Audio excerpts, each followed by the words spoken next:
Wacheni tufunge macho ndio tukaweza kumkumbuka Baba katika jina la Yesu. Tunakushukuru kwa sababu ya wakati huu. Kwa sababu ya vile umekuwa pamoja nasi. Kwa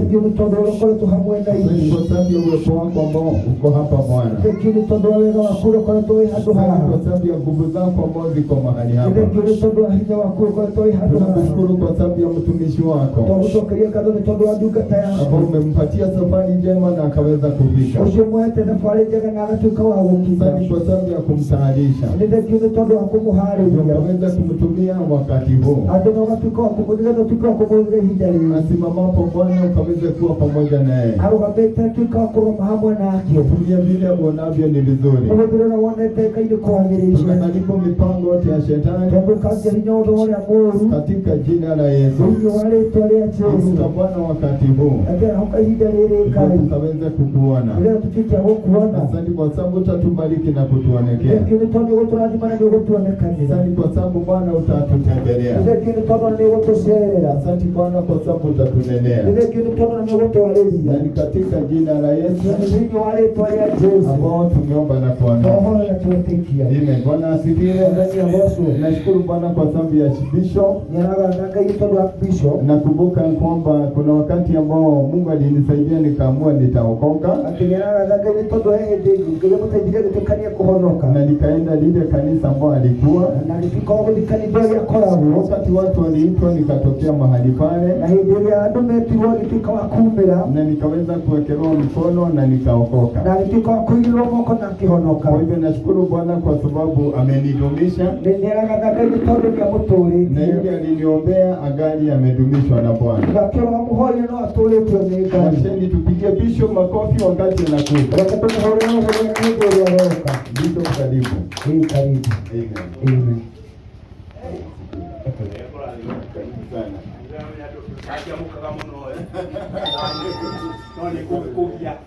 Sasa ngoja kuja. Mkalimani wewe wale. Hayuko? Ako. Dikumudera ndekemwe. Nene agitengere. Wala ndero wojo. Eno kada ne kutengeri ya muno. Eno akira tumya kano no tumia yake. Tumitaule tumia kano tumia yake. Ndio kama miaka bado imesonga. Naona ndoshio. Ndio watu anadile wega muno. Lakini wenda walipelekana vizuri. Na ndio akademo likanete. Anakaa akimkumbuka. Mwadhani arogoshwo. Bwana asifiwe. Hede alitana kwenda holiro. Daoliro ni mwana mchungaji wanyu. Wakati alipopigiwa simu na pastor wetu. Shali ile mundu sio ni uliko. Alijaribu kutafakari ni nani. Toro kuria ahonokire. Kwa mahali alikuwa ameokoka. Ahonoka ashokire agikarathi. Alikuja na akakaa chini. Na ni mwandu wale utangemenya niki kimakenagia. Na ni moja ya wale wenye wezi jua ile kitu huwafurahisha. Ukaniko ayagira kanisa ki. Mpaka unashangaa yeye kuja kwa kanisa kufanya nini? Toro kuria rumokaga.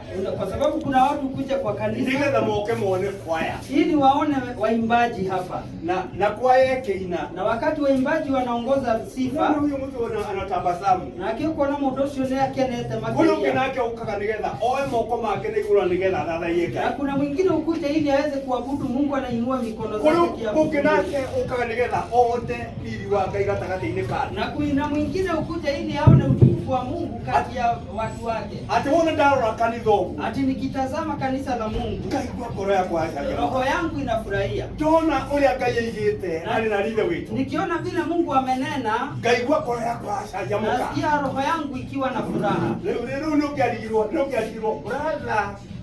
Kisha hapo igwate leo ndio mhukia mnene kule ndiye. Hizi nishangaa nikusikia brother hata sasa hivi mhubiri mkubwa kuniliko. Ati leo ndo ananialika kigongona inegi yake. Ati sasa wakati huu ndiye ananialika katika madhabahu yake. Mwanzo ni roho. Bwana sifiwe. Wako liko gotiri odonga ya tagi. Najua kwamba hakuna kitu haiwezekani na Mungu. Nitoro na niende ndahonokaga. Kwa sababu wakati niliokoka dali primary, mimi nilikuwa primary. Ndiye kani mwale asiale. Mimi hata sijui kama mlikuwa mmezaliwa. Mwanzo ni roho. Bwana sifiwe. Na ni dale mundu. Nani shaye mundu wewe ni muno. Hata mimi nilikuwa mtu mwenye aibu sana. Tunatorana wega. Tunapelekana vizuri. Mugambo ni mwega. Sauti yangu iko sawa. Wako kaije pengine wanatuenda kama microphone. Wakati mwingine sauti yangu hata ihitaji microphone. Tunatumia katungije. Hata kama nikiwa na hiyo umri. Ni dale modo very shy. Modo aliyoni muno. Hata mimi nilikuwa mtu mwenye aibu kuipika tu mbele za watu. Na no hali mwanake oge nake wahana go. Lakini pia kulikuwa na kijana mwingine alikuwa hivyo. No lele, hidadai uliona roho mweru. Lakini wakati nilijazwa na roho wa Mungu na giaberia kuhujia. Na nikaanza hata kuhubiri neno la Mungu. Mwalimu watu wamithagia. Kuna mwalimu mmoja alitufundisha akatuambia na mutikano gyo neto story. Msichoke juu ya hadithi.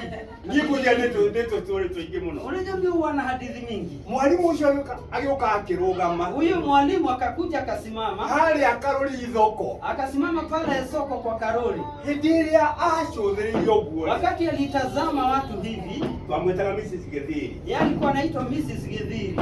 Na akirora maita mere matatu. Akatazama mara mbili mara tatu. Nigetha onekana ni ng'ang'a uria utaragia. Ili aone ya kwamba kama ni yule ng'ang'a mwenye hakuwa na nena anaongea. Na crusade ile yathirire. Na wakati crusade ilikuja ikaisha, ni hachetanire na kijera atiriri. Yeye nikojea akaniambia. Na kweli gutire kindu Ngai atangigaro. Akasema kweli hakuna kitu Mungu hawezi badilisha. Angikorwo niwe ukurathukaga kuria kiharo. Kama ni wewe ulikuwa na pasa sauti pale kwa kiwanja. Azioraga bata bomu. Yaani unapayuka kama bomu. Bwana ni arogo. Bwana sifiwe. Ugo niguo basta wanyu hathanga. Hivyo ndio mtumishi wa Mungu. No mmoja unaona damu fahara. Lakini wakati huu nikimtazama, I can see a person who is going very far. Mimi naona mtu mwenye anaenda mbali sana. Mwanzo ni arogo. Bwana sifiwe. Nitorukaini amugarurite muno. Kwa sababu Mungu amembadilisha sana. Ona Musa. Hata Musa ndahotaga kwaria wega. Hakuwa mtu alikuwa anajua kunena vizuri. Bwana ni arogo. Bwana sifiwe. No awesokira kigana ministry nene muno. Lakini baadaye akapata ministry kubwa.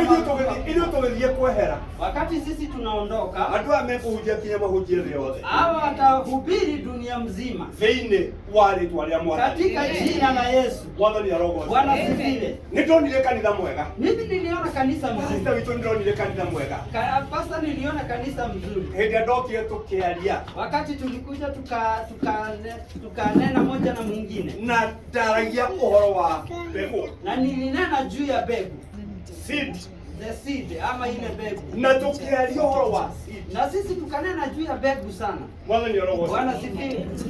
Na kiwone tatu satisfied. Na mimi nikasikia mtu mwenye ametosheka. No ni tell pastor. Lakini niliambia mtumishi wa Bwana. No nyete gukahete. Ningetaka nikuje tena na tena. Nikiweza dekerelie subject. Ili nimalize ile subject.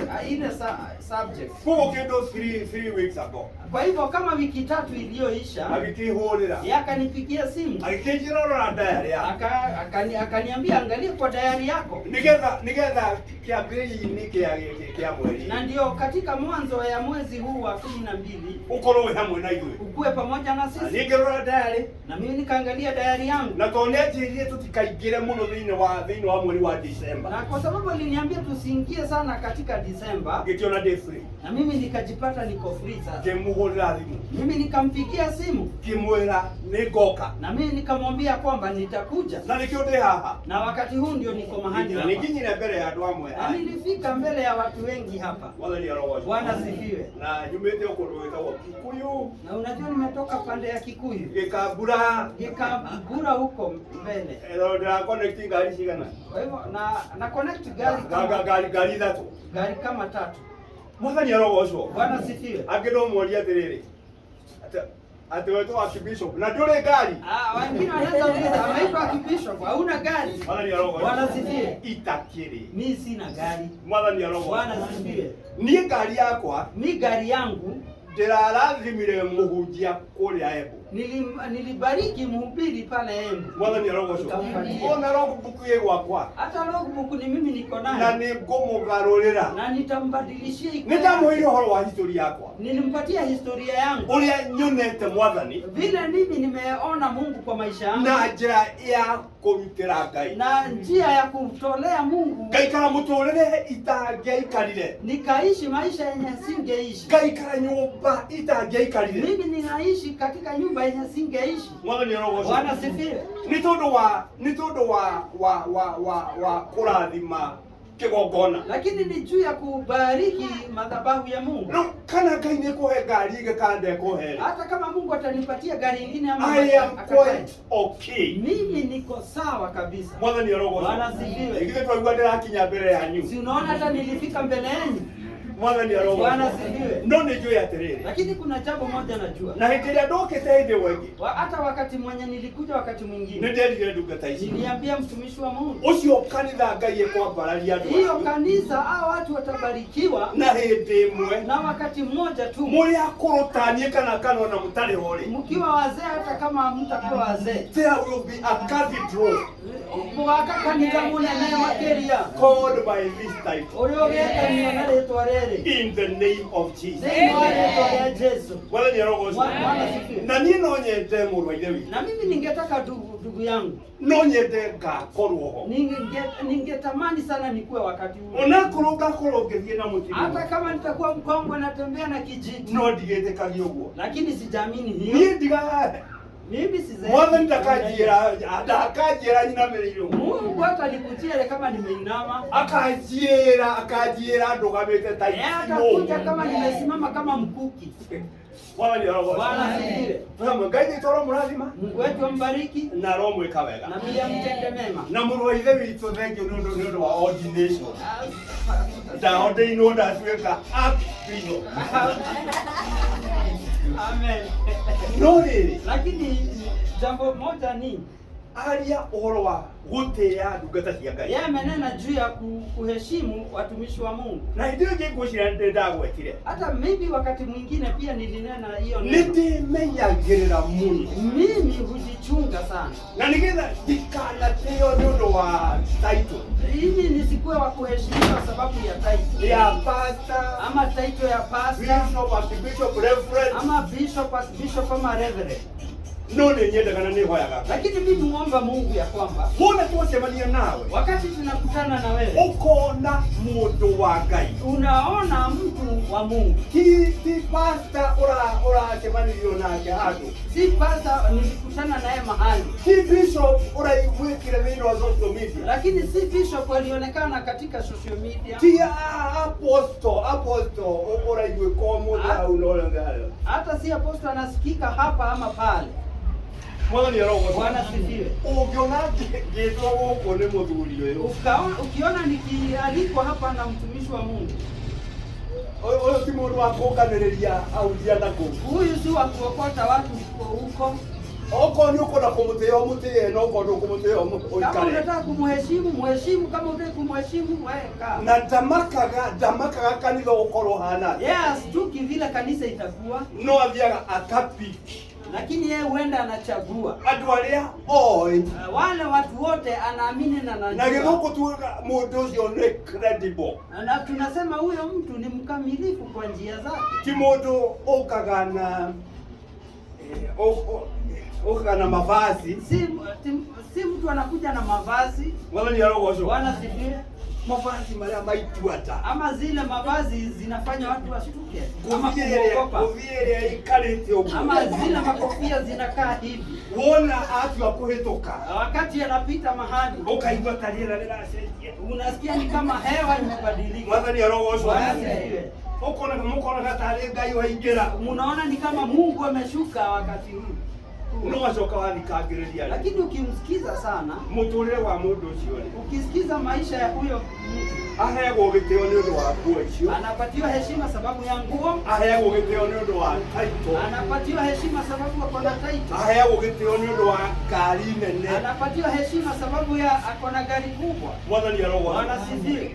Brother witu, Kwa hivyo brother, chunguza muturire wakwa nigetha muheage gitio ni undu wa heshima sababu ya ni undu wa muturire wakwa, kwa sababu ya maisha yake. Mwathani arogwa. Bwana sifiwe. Uria ndigite ndi mutheru, Dina mimi nimejieka nikiwa mtakatifu. uria ndigite ndi muthingu, Dina nimetembea nikiwa mtakatifu. uria ndugamaga na kiugo kia Ngai, Dina nasimama na neno la Mungu. ati ndoiga ni thiaga matu-ini. Nikisema mimi naenda mbinguni, Ona watu iria ukona mundu ucio ni athiaga matu-ini. ukichunguza vizuri unapata huyo mtu anaenda mbinguni. Watu irio andu aria athingu, Ukichunguza wale watu watakatifu, wakora mundu ucio ni ageragia tondu uthingu ni kugeria tugeragia. unapata huyo mtu anajaribu, kwa sababu utakatifu sisi ujaribu. Uthingu ni kindu kiharia iguru Kwa muno, sababu utakatifu ni kitu iko juu sana. tugeragia o ithuothe gukinya Sisi tunajaribu kufikia hapo juu hapo. Mwathani arogwa. Bwana sifiwe. Amurake kikwira tha. Bwana mnanihurumia. Ukitorie na thanyi. Na mnanitazama na huruma mingi. Mwathani arogwa. Bwana sifiwe. Kwa pasta umuthi ni ngwali horo wa kindu kingi. Kwa hivyo leo mchungaji nitanena juu ya kitu kingine. Wapi umenye turathie mwaka mweru. Ndio ujue ya kwamba wakati huu tunaenda mwaka mpya. Na Mwathani aranjaragiria hindi ingi. Na wakati mwingine Mungu akaninenea. Akanjira kwenda mwana wakwa. Akaniambia nataka wewe mtoto wangu. Mwaka ucio uroka. Hii mwaka unaoingia. Ugakorwo wi mwaka wa guthathaiya. Ikue ni mwaka ya kunitukuza. Na mwaka wa guthathaiya. Kuniabudu na gucokeria Mwathani ngatho, na pia kurudishia Mungu wetu shukrani, worship and thanksgiving, yani kuabudu na kushukuru. Na haria hothe hena uhoro wa guthathaiya, na wakila mahali palio na kuabudu na kushukuru na gucokeria Mwathani ngatho na pia kushukuru. Guthathaiya niki? Unajua kuabudu ni nini? Mwathani arogocwo. Bwana sifiwe. Guthathaiya ni ta nyimbo iria ikoragwo thiini wa ibuku ria Thabuti. Yani kuabudu ni kama zile nyimbo zilio katika Zaburi, kana nyimbo cia Solomon, ama zile nyimbo za Solomon. Hindi ria mundu akoragwo thiini wa kindu twitaga ndio mugiko wa tene kidogo, wakati mtu ako ndani ya kitu tunaita kitu twitaga iringi kana trance. Ati mundu toro na ndari toro, mtu anakuwa amelala lakini hayuko ajalala, si ndoto na si maono, muoyo yako mahali yako uhai. No maundu maria araria, lakini yale mambo wananena ni maundu maiguru ti magukumuro waliwa, ni mambo ni ya mbinguni, si hapa. That is what we call worship. Hiyo ndio tunaita kuabudu. Na thuria tene hindi ya manyua mareo, na wakati wale wazee wa zamani wakienda wakunywe mahali mvinyo alafu walewe, ukajoje kai wanyuite, usiniulize kama nilikunywa mvinyo. Mwathani arogocwo. Bwana sifiwe.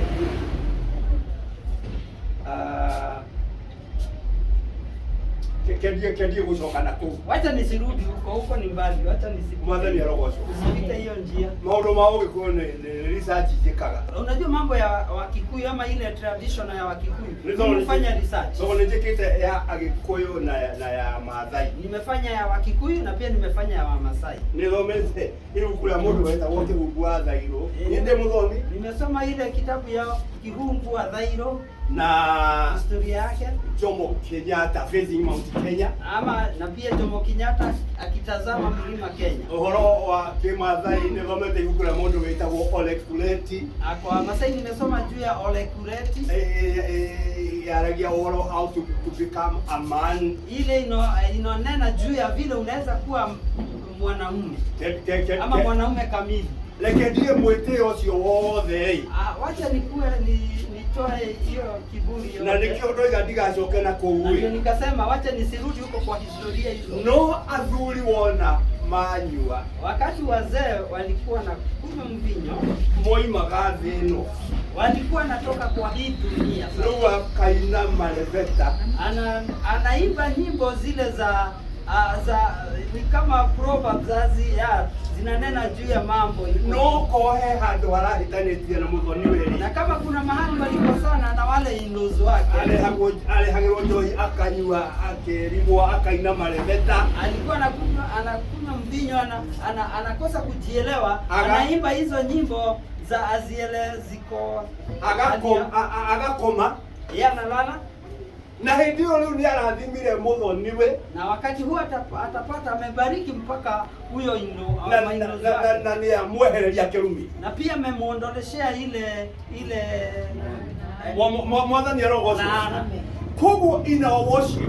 Kwa hivyo katika kuabudu tuthiaga thĩ ya kiroho. Sisi tunaenda katika nchi ya kiroho. Ugakorwo wetu inakuwa ya kwamba wewe si wewe unaishi. Maundu maria uraria ni maundu ma leo mu ya kigai. Yaani yana mambo unanena ni mambo iliyo katika mbingu ya Mungu. Ndio no korwa ugeciria uhoro wa school fees. Wakati unaweza unafikiria school fees. Ndio no korwa ugeciria uhoro wa mutu. Wakati utakuwa kweli unakumbuka mambo ya unga. Tukoragwo tuthiete. Lakini tunakuwa tumehama tumeenda. Na ndio no tuine goboka nyume theno. Na wakati huo ndio tunaimba tunaweza tutapaa kutoka kwa dunia. Jikale na mimi nipae huko kwa hewa. Na mkalimani wako anaumenya ate no ndiramweterera. This is the best. Lakini ako pale ile kwa mla kuja mkalimani wa bishop. Aski vizuri. Kuja kidogo. Kuja tu.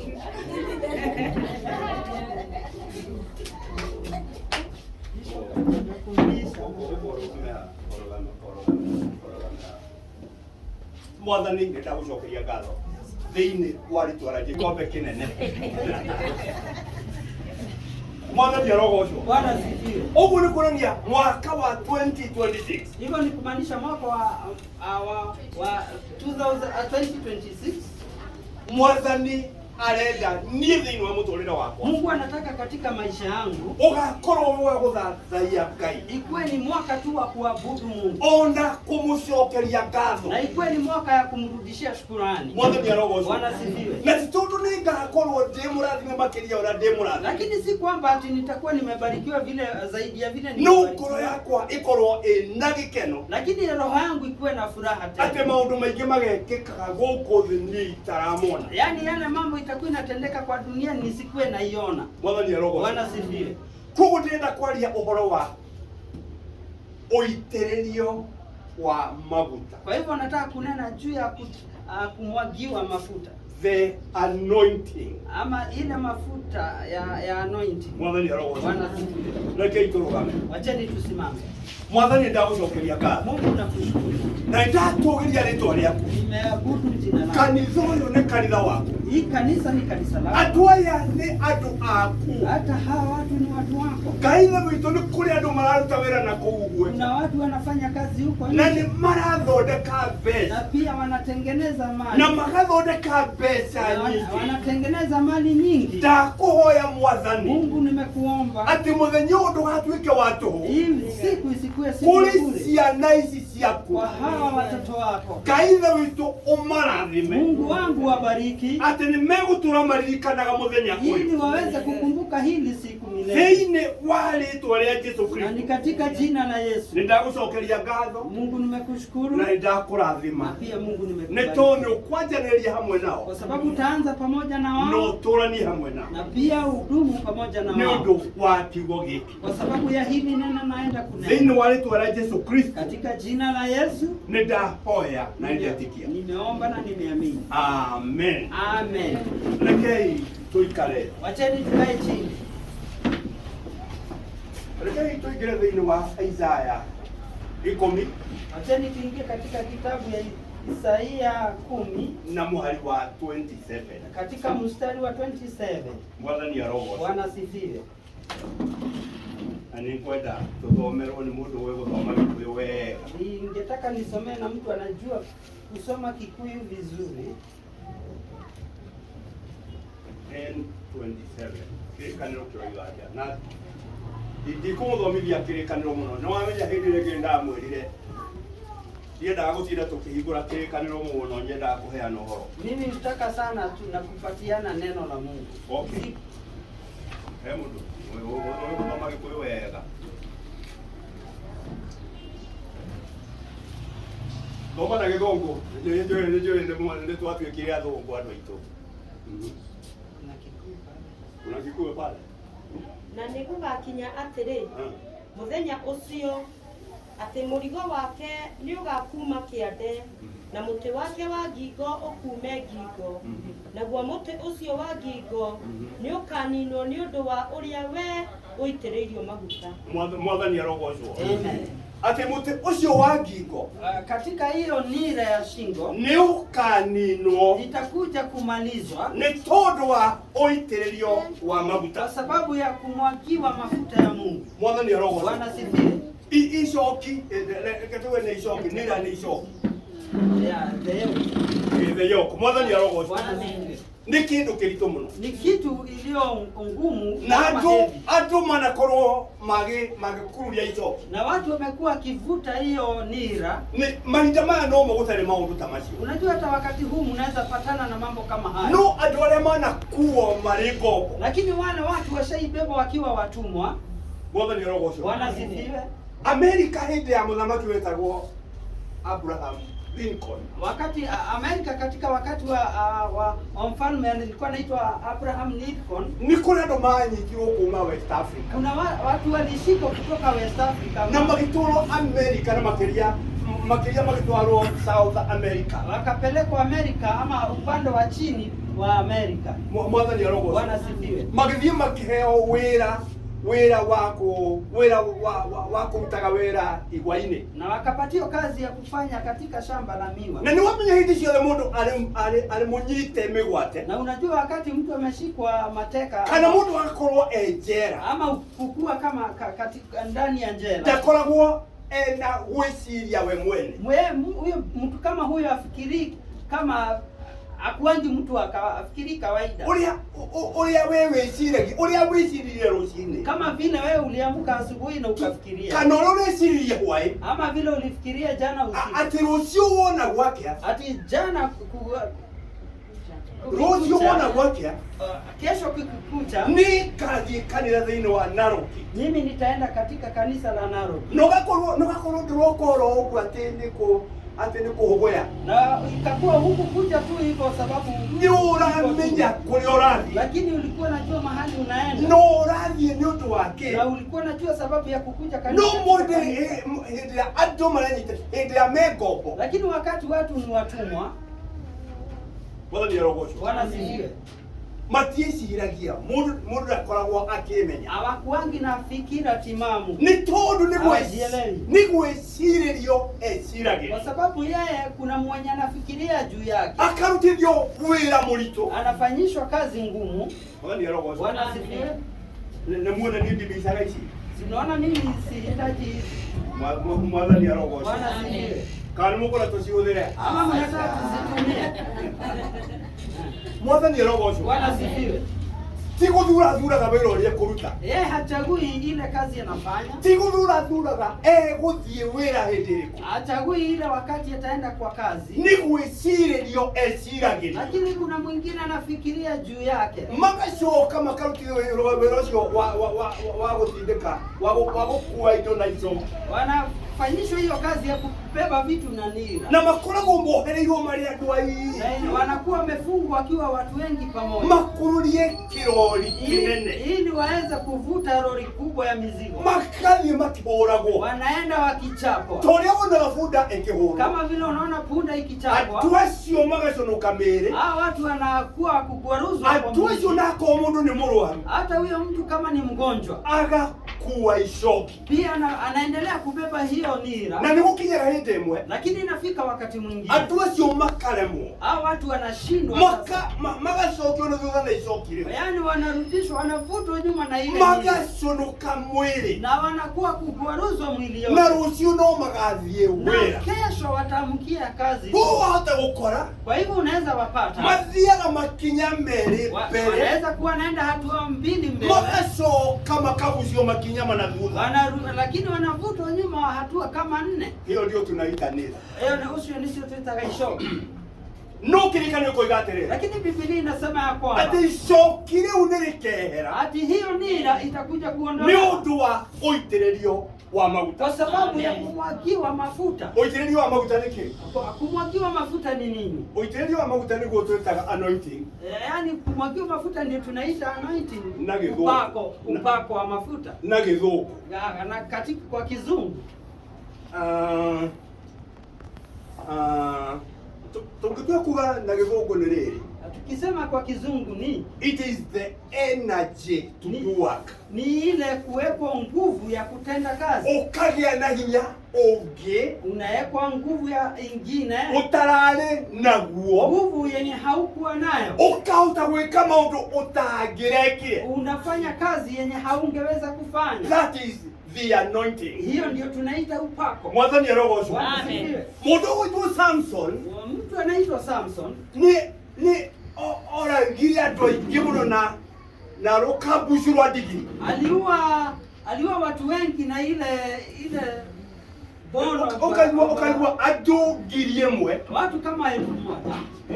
Mwathani arogoco. Amen. Na ti rukambucu rwa ndigiri urwina muoyo.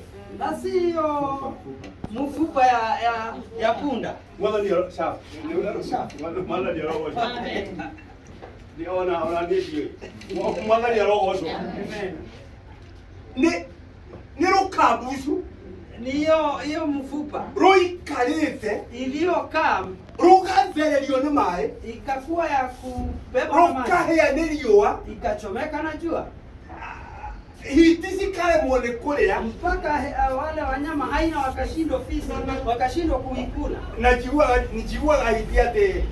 Eti haihende orogo. Anasikia fisi haiachilii mbio hiyo.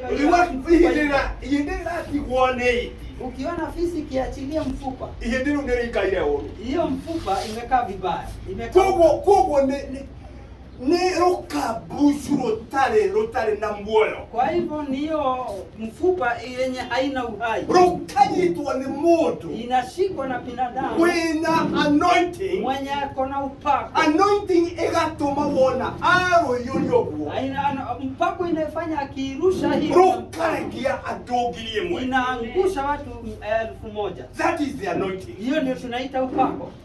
Mwathani arogoco. Bwana sifiwe. Mundu witwa Moses. Mtu mwenye anaitwa Musa. Nikunyita kokojo. Ruthanju. Anashika ile kijiti. Mwathani arogoco. Bwana sifiwe. Na ni muti. Na ni ile kijiti. Ni muti mumu ama fimbo. Na ni fimbo iliyokauka. No tonerwa nyitwa ni mundu wina anointing. Lakini kwa kuwa imeshikwa na mtu mwenye ako na upako. Rukautia mai ma Red Sea. Inaguza ile maji ya bahari la Shamu. Makagayo kadombo. Inakuwa ya kuondoka. Tareke toke kwa mundu wetwa Joshua. Hebu tuende kwa mtu anaitwa Yoshua. Joshua nake ni kuera ruthanju. Yoshua na yeye anaweza chukua kijiti. Akautia mai ma Jordan. Akaguza ile mto Yordani.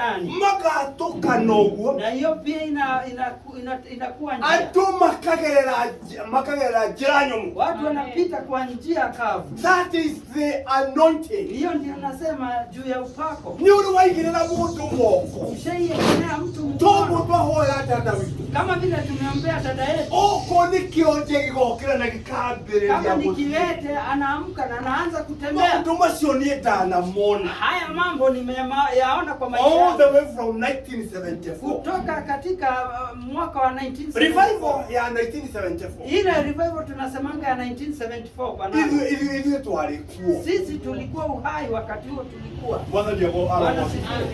Na ministry yako ya mbere. Na ile ministry ama ile yangu ya kwanza. Ndani registered form 2. Yenye niliregister nikiwa form 2. Yetagwo Banana Hill Brethren Fellowship. Ilikuwa inaitwa Banana Hill Brethren Fellowship. Yayuritwo ni ciama na moriru. Ilikuwa imejaa miujiza na maajabu. Because it was the time of revival. Kwa sababu ilikuwa ni wakati wa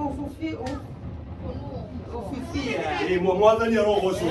Roho Mutheru Ngai ikorokia Roho Mutheru. Kwa hivyo Mungu akashukisha Roho Mtakatifu. Agitoa anointing tuli andu ethi. Akakuwa wakutuana kutupaka mafuta tukiwa watu wachanga. And because of the anointing, na kwa sababu ya ile upako, maundu manene muno magikika. Mambo makubwa ikatendeka. Na ndo na muliganitie na kanitha witu haha uguo kuhoma tiko igwa kianirira. Karibu na kanisa letu liko hapa. Mwathani arogocwo. Amen. No ni gukihoreire Reverend Godho mutikiraine. Lakini nilikuwa nimepigia Reverend Godho nikamwambia ngamwira umuthi, nikamwambia siku ya leo gukorwo ndi rungu rwa maguta ma Pastor Kinuthia. Nikamwambia nitakuwa chini ya mafuta ya Pastor Kinuthia. Akijira no wega. Aya kaniambia ni vizuri wewe. No kino karoha kino utakinyonete. Lakini usiende nyumbani kabla unione. No ni no horo. Lakini mimi sina.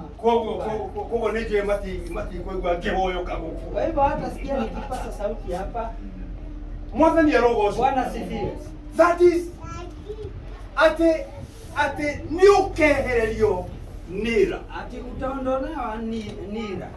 Ewe tumaga kuthie na mbere ikinya rimwe. Yenye inafanya uende hatua moja. Ugacoka thutha makinya me. Unarudi hatua mbili nyuma. Ukajia biashara. Unaanza biashara. Igathie mbere makinya meri. Inaenda mbele hatua mbili. Igacoka thutha makinya mana. Lakini narudi hatua 4 nyuma. And when the anointing will come, na wakati ile upako itakuja, hinya ucio ugucokagia na thutha. Hiyo nguvu inayokurudisha nyuma. Iyo nira ikucagia na thutha. Hiyo nira inayokurudisha nyuma. Kile kiruga atiri. Maandiko inasema ya kwamba ati nikeherio itakuwa ya kuondolewa, because of the anointing. Kwa sababu ya upako wa Mungu. Bwana sifiwe. Nikyo ndiguku. Na ndio wakati huu leo niko hapa. Hena muturire ugucenjia. Kwa sababu kuna maisha itabadilika. Tugithie mwaka wa 2026. Wakati tunaenda katika mwaka wa 2026. Uguo Mwathani aranjirire. Kama vile Mungu alininenea. Uguthie mwaka ucio na hali ya kuworship na gucokeria Mwathani ngatho. Utaenda hiyo mwaka kwa hali ya kuabudu na kurudishia Mungu. Nitundu makiaria ohoro wa ithurano, ohoro wa economy guthuka. Uhoro wa kwaga mbia cia thukuru, uhoro wake watu wakinena juu ya politics, kukosa school fees, uri koraga maundu macio ni meheririo ni Ngai thini wa muturire wa. Haya mambo Mungu ameondoa kwa maisha yako. Ati leo no hote kuina atiriri. Wakati huu utakuwa unaimba hii wimbo. Kuboka nyumbe nitapaa nitoke kwa dunia ine. Magegania wote matare mekwo. Umeroragire ukiwatazama andu makaina roho wake na rogama ugerio go. Hebu simama unisaidie. Rogama na iguru. Mama tu. Utagikorwo wina mwana, utagikorwo utakurugama. Nisalimie tu namna hii. Ucoke wino gore ogwo. Ucoke. Bwana sifiwe. Uhane tawiri raini. Ukae kama mtu aliyepaa juu. Hindi ndo matarahota guthathaia Mwathani. Wakati watu wanashindwa kumtukuza. Nundu wa mathina. Kwa sababu ya shida zimewasili. Ugekoraga ni urathathaia Ngai. Wewe unajipata unamtukuza Mungu. Hindi ndo mataracokeria Mwathani ngatho. Wakati watu hawarudishii Mungu shukrani. Nundu uria kumire. Kwa sababu ya vile kumekauka. Ugekoraga ni uracokeria Mwathani ngatho. Unajipata unarudishia Mungu shukrani. Gatagati-ini ka mathina macio. Kati ya hizo shida zote. Because of the anointing. Kwa sababu ya ile upako itakuwa. Kwa pamoja. Ndio Mungu akubariki sana. Niambe ngude tu. Ile wewe ndokiragire kuona tu aku ni uhoro wako.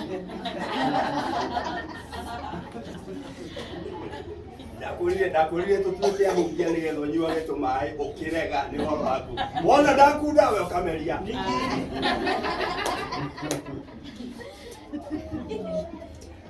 Mwathani arogocwo. Amen. Na gukuitiririo wa magutari. Na upako does it just come? No, ukaga oro ogu. Inakujanga tu hivyo tu. Hivyo tu. Hema ulo tuwasiumaga. Unajua kuna mambo tunachukulia juu ama tunaichukulia juu tu. maundu ma kiroho ri mambo ya kiroho ni turaria wega na mũrũ wa ithe witũ. Are we communicating? Tunawasiliana? Aiwa na gĩthweri no njarie. Mwathani arogoce. Amen.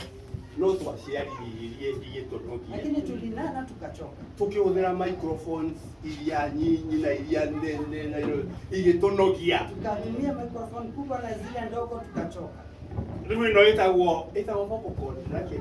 Ikihingũka rĩu. Mpaka hiyo vocal cord yangu ikafunguka tu. Naweza nena. No njarie jiguĩke kawaida yothe. Naweza sasa pasa sauti nisikike kawaida yote. Rĩu andũ meciragia atĩrĩrĩ. Watu hufikiria kuamba Kuonoka.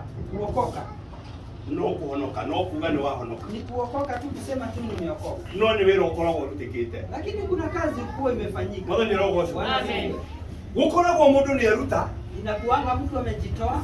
Mũndũ ta kana ũrĩa ũngĩ. Mtu kama huyu ama mwingine. Akabangana ndaigua atĩ mwĩkĩkaga atĩ nĩ kiuge kĩmwe o rita rĩmwe.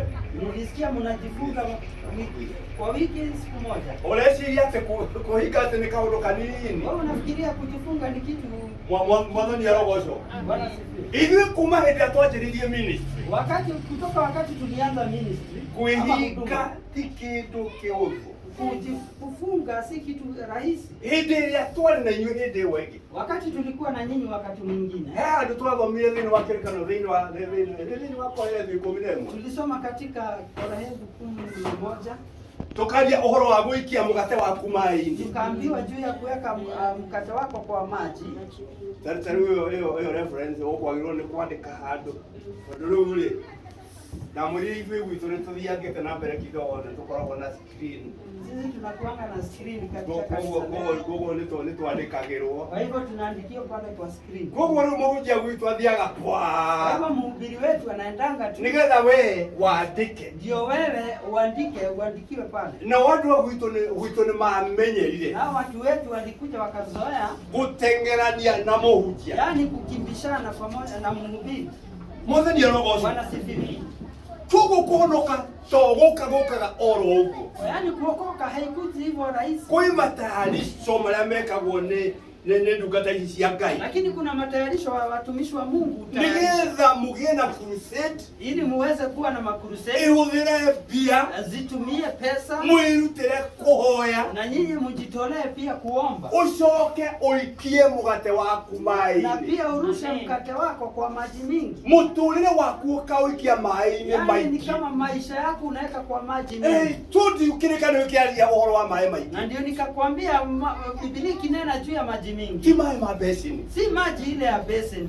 Ona ti maĩ ma Lake Victoria. Ama si maji ya mto ile Lake Victoria. Mwathani arogoce. Bwana sifiwe. Mungu amaria marĩa manene. Unaona zile ziwa kubwa. Indian Ocean. Kama Indian Ocean. Litarĩ mũico. Yenye haina mwisho wake. Mwathani arogoce. Bwana sifiwe. Pacific Ocean. Ama Pacific Ocean. Atlantic Ocean. Ama Atlantic Ocean. Iria rĩrĩa rĩna kĩndũ 3 miles kũrika. Ile iko na 3 miles kwenda chini. Wote wa irio ciaku ũikie.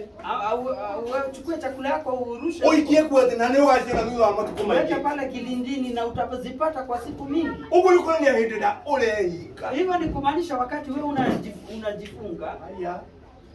Mwathani arogoce. Bwana sifiwe.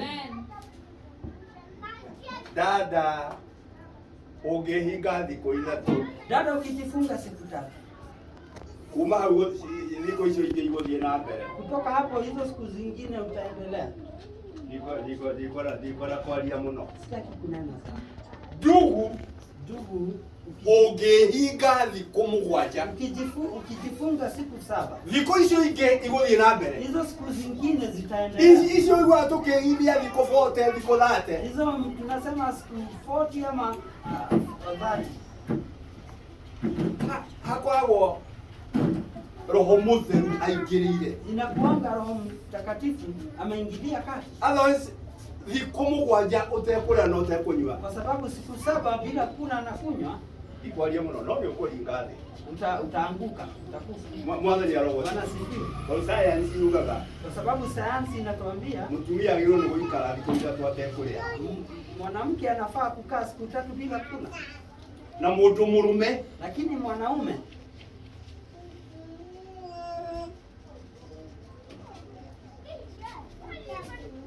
Ni chuma. Mwanaume ni chuma kiasi, ni chuma. Aikaraga agirwo ni guikara thikũ mũgwanja. Anafaa kukaa siku kama 7. No githusu tukihoraga makiria ya thikũ 10 na ithano. Si tunaomba zaidi ya siku 10, 15, 40. No kuma thikũ mũgwanja. Lakini kutoka siku 7 gũthiĩ na mbere, kuendelea mbele, there must be the intervention of the Holy Spirit. Lazima kukue Roho Mtakatifu ni. Kwa nini ukukwira atiriri? Kwa hivyo nataka kukuambia kwamba hĩndĩ ĩrĩa ũrehinga, wakati wewe unajifunga, you are giving away your life. Unapatiana maisha yako. Hĩndĩ ĩrĩa ũraruta indo ciaku, ũkaruta icunjĩ cia 10, ũkaruta mothi wa kwĩyendera, ukaruta uyoyo wa chieko cia tha. Wakati unatoa mali yako, unatoa fungo la 10, pia unatoa offering. No, na zile chieko cia tha.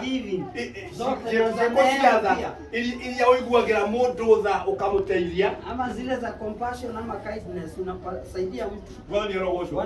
Hindi unaruta indo icio. Wakati unatoa mali yako, you are giving your life away. Unapatiananga maisha yako wewe. Kwa ni tuikaga uguo. Kwa hivyo sisi hufanya vile. Tigetha andu mahonoke. Si ndio watu waokoke. Tu. Lakini kwa sababu moja ndio mtu aokoke. Na muthirite bia na mmetumia pesa. Mukahoya mukehinga. Mmeomba mkajifunga. Mukaruta wira mwingi muno. Na pia mmefanya kazi mingi. Na thakame ya Yesu Kristo igakorwo hau. Na damu ya Yesu Kristo inakuwa mahali pale. Ati mundu ukuja akaruta moyo wake. Kwa hivyo kuna mtu amekufa ametoa uhai wake. Nigetha mundu mwahonoke. Ndio mtu mmoja tu aokoke. Kuokoka ta uguo. Kwa hivyo kuokoka si kitu rahisi tu. Ni twanyitanira. Yaani tuko pamoja. Mwathani roho ucio. Bwana asifiwe. Kwa hivyo mwiga ni mukwenda andu mahonoke. Kwa hivyo wakati mnasema mnataka watu waokoke, mutikoiga ati ni tuthie toro tukome tukore andu mahonokete. Usikusema ati twende tulale tupate watu wameokoka. Ni wira ukoragwo rutikite. Lakini kuna kazi kukua imefanyika. Guka uhoro wa kuyurio na roho mutheru. Kukuja na kujazwa na roho. Na nijue maundu macio ni mukirutitwo. Na najua hayo mambo yote mmefundishwa. Kuyurio na roho mutheru. Kujazwa na Roho Mtakatifu. Warie na thiomi. Ili unene na ndimi. No prophesy. Na ukue wa kutoa unabii. Tika mundu okagira akahoya dakika igiri akayurio na roho. Si jambo ya kwenda kuomba dakika 2 unajazwa na roho. Mwathani roho ucio. Bwana asifiwe. Mimi ndaikarire ihinda inene muno. Mimi nilikaa muda mrefu sana. Na ndio ndakire thukuru I was in form 3. Na wakati huo nilikuwa katika kidato cha 3. Na ngwataniro hindi iyo mundu wa ithe witu ni kundikana ciakoragwo ihana ta cia thina. Ngwataniro o muthenya. Ushirika ilikuwa ni ya shida, mlikuwa mnakutana kila siku. Na ni guthie muthome kinya thanya cio tuko. Ni kwenda msome mpaka mucoke mumagarie wadada. Mwanze kuzindikisha wadada. Uyu murathie gukoma thaa 11. Ninyi mnaenda kulala saa 11. Ucoke thaa 1 thaa 2 ni urendekana kirathi. Na ndio saa 1 saa 2 unatakikana kwa darasa. Kuhida murona mundu tani haha uguo ri. Kwa hivyo wakati unaona mtu kama mimi hapa, mureciria ati ni kuruta ndirerutire kuhunjia oro uguo. Msione kama nilijifunza kuhubiri hivi. Mwathani roho ucio. Bwana asifiwe. Ewe na muingi muno urutikite. Kuna kazi kubwa imefanyika.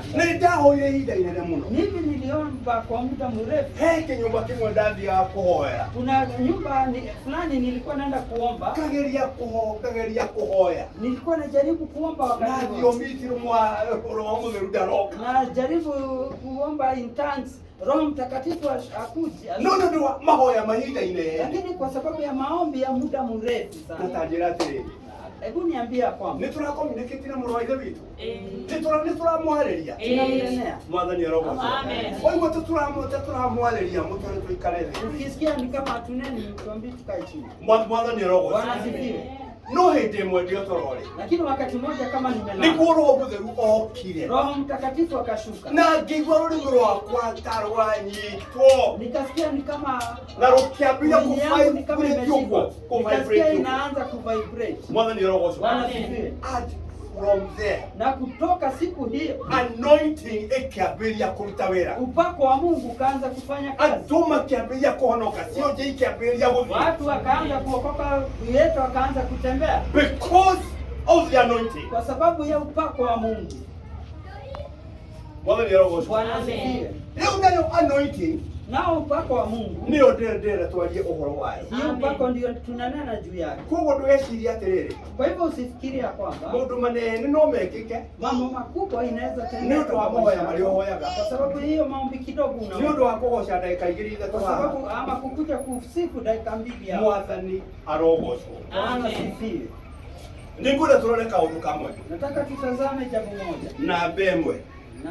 Nambari 1 tugire ati anointing, tulisema upako, it is the power of God in operation. Ni nguvu za Mungu zilio kwa kazi. Ni hinya wa Ngai ukiruta wira. Ama ni nguvu za Mungu zikifanya kazi. Wala ni roho zwa. Nigiza kiama kirijeke. Na ndio muujiza ukiwa wa kutendeka. Uhoe Ngai akuko ndio utanyite dawa. Uombe Mungu akuponya bila kukunywa dawa. Kiama kirijeke mundu kioje arugame. Ndio muujiza utendeke ili kiwete atembee. Wala ni roho zwa. Bwana asifiwe. Ndio ni hinya wa Ngai ukoragwo ukiruta wira. Wakati huo ni nguvu za Mungu zinakuwa zikifanya kazi ndani yake. Na kanisa wa umuthi. Katika kanisa la leo. Wapi umenye tuwa kawaida. Ujue kanisa ya siku hizi si ya kawaida. Tuhujegie tute kumenya no turahujeria. Tunahubiria watu watatujui tunahubiria nani? None wega tondu kanitha uyu ri. Lakini ni vizuri kwa sababu kanisa hili. Ni ndirona kila mtu. Mimi naona kila mtu vizuri. Kwa ndiariria ucio muriganitie nake. Kwa hivyo sina nai mwenye mko karibu na yeye. Operation ya Ngai. Katika operation ya Mungu. It will take place. Itafanyika. Kule mundu ucio muriganitie nake. Si kwa mwenye mko karibu na yeye. Ni kule wewe mwene. Lakini ni kwako wewe peke yako. Hediria anointing wakati ili ikoroka. Wakati upako wa Mungu utashuka. Number 2. Number 2 inasema maundu maiganona. Ama wacha tuangalie mambo tofauti, mambo kadhaa. Mwathani arogo. Bwana sifiwe. Nigetha ugie na anointing. Na ndio ukuwe na upako wa Mungu. Tikuhoya na tikogosha mathaa mere matatu. Si kuomba ama kusifu masaa 2 ama 3. Wa mbere. Jambo la kwanza. Because each one of us. Kwa kila mmoja wetu. You need the anointing. Unahitaji upako wa Mungu. Nigetha muturire uhuthe. Ndio maisha ikuwe rahisi. Nigetha Ngai arutage wira thiini waku. Na ndio pia Mungu afanya kazi ndani yako. Mwathani rogo. Bwana sifiwe. You have a family. Wewe uko na familia. Nigetha family yo irugame wega. Ndio hiyo familia yako isimame vizuri. Ti tondu wa kansela, ti tondu wa kugia na mbeca, ti tondu wake. Si kuwa na pesa mingi ama kuwa na mashauri mingi. Because of Ngai arute wira thiini waku. Lakini ni Mungu afanye kazi ndani yako. Wa mbere. Jambo la kwanza. No mwaka ukoragwo unyoteire Ngai. Lazima ukuwe na kiu ya Mungu. Kunyotera Ngai ni atia? Kuwa na kiu ya Mungu ni nini? Mwathani arogo. Bwana sifiwe. Hindi ciothe ukaiguaga ni uranyotera gukorwo ugitwarana na Ngai. Kila wakati unakuwa na kiu ya kutembea pamoja na Mungu. Na matukuma ni hinya muno. Lakini wakati huu ni jambo ngumu sana. Ni undu wa mathina maria meko. Kwa sababu kwa shida mingi zilio. Na tutiota concentrate kiugo-ini kia Ngai. Hata tunakuwa hatuwezi concentrate na neno la Mungu. Na no tuhote gwika uguo. Lakini tunaweza fanya vile. Angikorwo mwaka ucio uroka. Kama hiyo mwaka inaokuja. Ni turenda maundu mahuthe. Kama tunataka mambo ikuwe rahisi kwetu. Ngai arutage wira witu tutariho. Na Mungu tukufanya kazi yetu si kama tuko. Mwathani arogo. Gutigatuike mawira mothe ni ithu. Isikuwe kazi yote ni sisi tu. Ciana ni nyuire bangi. Watoto wamevuta bangi. Ciana ni iregire thukuru. Watoto wamekataa hata shule. Ibarua ni ciagire. Au vibarua ama kazi zimekosa. Urambiria kabiashara kahara. Unaanza biashara inakuwa ya ugekora mundu na mwana wa ithe witu. Unajipata ndugu na dada. Ni akinyire handu hakuya na mathina ma meciria. Anafika mahali mpaka anakuwa na ni tondu maundu mothe ni woleka. Kwa sababu kila kitu ni yeye anafanya. Let God arise. Wacha Mungu akuwe wa kuinuka. Thini wa Zaburi. Thini wa Zaburi 24. Katika Zaburi 68 Biblia inasema ya kwamba atiwacha Mungu yeye akuwe wa kuinuka, na yeye watoto wake maadui wakuwe wa kusikata. Na unajua adui wa Mungu adui wa Mungu ndiye adui wako, na ndiye adui pia ya watoto wako, na pia ndiye adui wa biashara zako, na pia ndiye adui ya biashara yako, ona afya yako, hata pia kwa afya yako. Let God arise. Wacha Mungu akuwe wa kuinuka. In the year 2026, katika mwaka wa 2026. Na dukani kwa watu mwaka usio ni uko nato wemudo. Na usiambiwe na mtu hiyo mwaka itakuwa rahisi. Dieu prophecy ego kathi amukiro ya mwaka. Nisi tu ina prophecy ama unabii itakuwa mtapatio gani wakati unaisha mwaka. Prophecy kaige kwa sababu wakati prophecy ama ituraga temwa kosho ni mwaka wa kirathimo. Inatuambia hiyo mwaka ni wa baraka. Sia diresha ikurukire. Inatuambia mambo kama hayo. You need God to arise. Lakini wewe unahitaji Mungu ainuke. Urenda Ngai aparare. Unataka tu Mungu ainuke. Kile thini wa mutulire wako. Akiinuka ndani ya maisha yako. Ana kunyoria kaije kwa comment. Na huu ni ule mtaniuliza kwani Mungu amelala? Bwana ni alogosho. Bwana asifiwe. Ngai ni okagerio. Mungu wa mwisho. Mungu wa mwisho. Bwana ni alogosho. Bwana asifiwe. Atumwo hindi mweme meiya-inĩ rĩa Galili. Wanafunzi wakati walikuwa katika ziwa la Galili. Kĩrĩkanĩro kĩu gĩatirĩrĩ. Na Biblia inasema ya kwamba makiuma mwena ũrĩa ũngĩ. Wakitoka ile upande mwingine. Marĩ andũ we. Walikuwa watu wamechoka. Na Yesu arĩ mũnogu biũ. Na yeye Yesu alikuwa amechoka hata zaidi. Kĩrĩkanĩro kĩu gĩatirĩrĩ. Na Biblia inasema ya kwamba athire na kũrĩa ũguo rumu ya nahau thĩ. Yeye anienda huko rumu ama ile chumba ya ndani. Na agĩkoma. Akaingia chumba la ndani na akagorota wega. Na yeye akakuwa no kĩrĩkanĩro kĩu gĩatirĩrĩ. Lakini Biblia inasema kũkĩgĩa na ihuhũkanio. Lakini kukakuwa na mawimbi. Maĩ makĩhũrana. Maji kaanza kukakuwa na mawimbi. Na gũkĩonekana gatarũ nĩgegũtoberera. Na pia ikaonekana ile nilita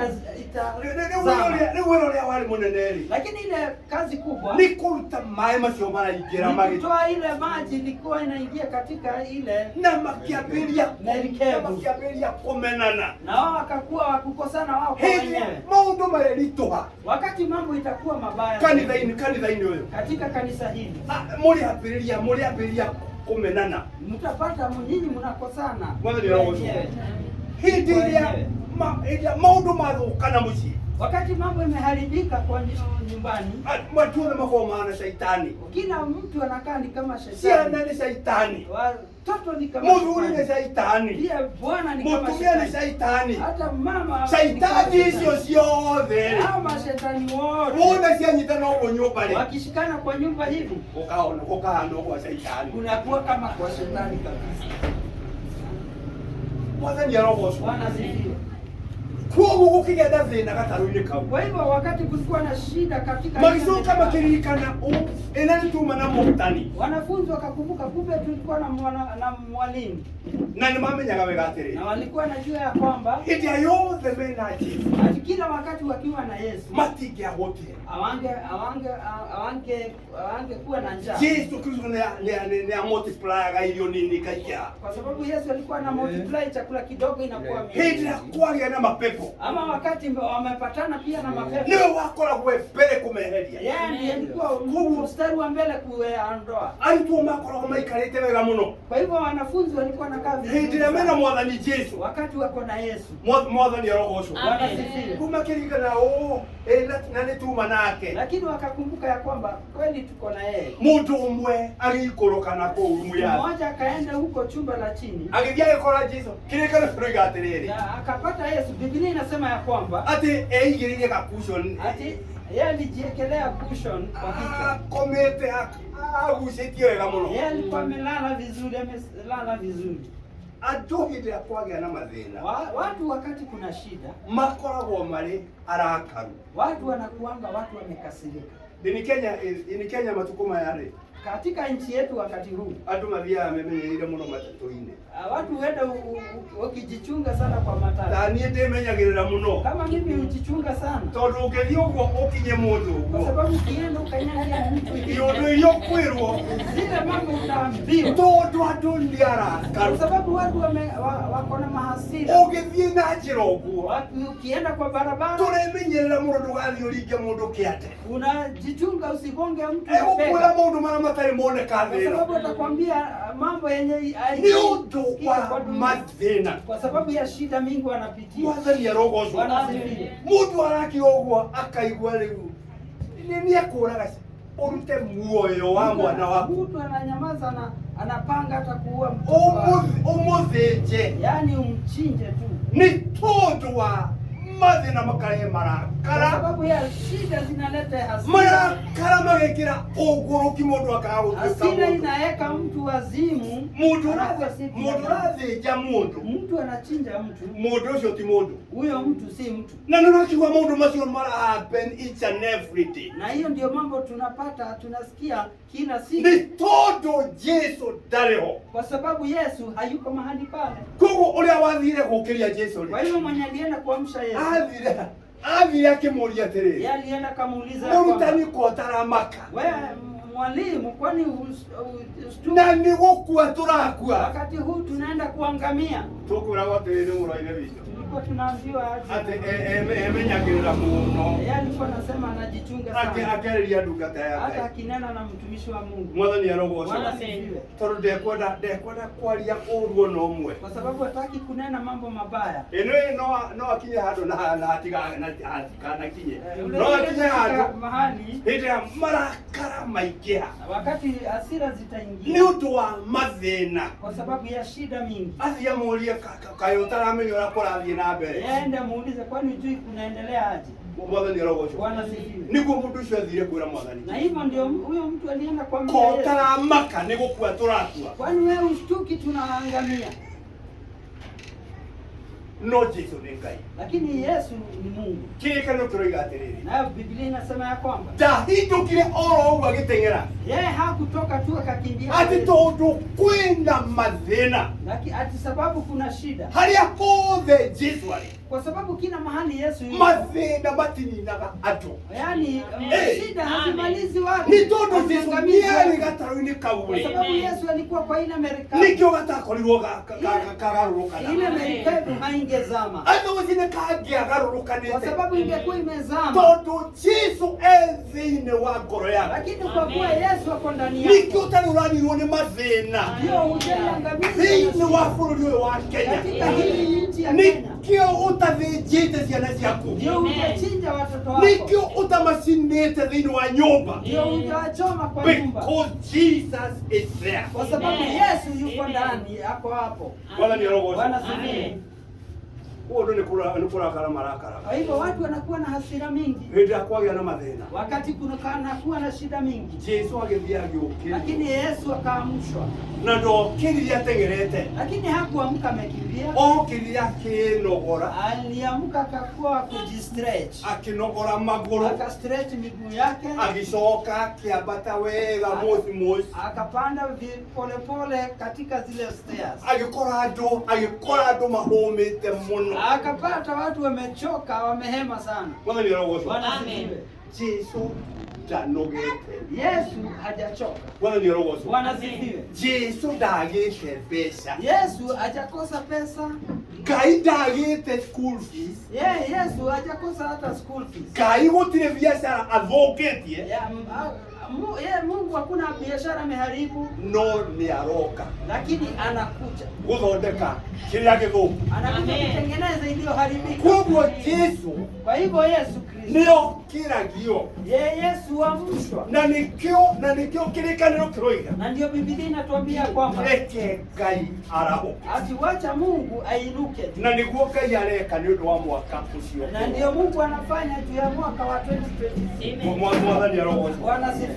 Tugire atiriri. Tulisema ya kwamba nigetha ugie na uitĩrĩrio wa maguta ili uweze kupata upako wa Mungu uria weheragia irima yenye inaondoa hata bili na ng'oa hata milima. Sia mathina. Milima ya shida. Ulia ugiragia wewe kema maundu ma marakara. Yenye inafanya usifanye mambo ya hasira. No mwaka uikarage ukinyotagira. Lazima ukuwe na kiu ya Mungu. Ona kuhana ulia kuhana. Hata kama mambo iko vile iko. Ikaraga ugisaragia mwathani. Wewe kaa ukimtafuta Mungu. Ikaraga ukihoyaga. Wewe kaa mtu unaomba, uombezi unaomba. Ni ndiye moyo gwo muona wa. Si mwombezi sana. No my wife nina wani mu. Lakini bibi yangu mama ni mo.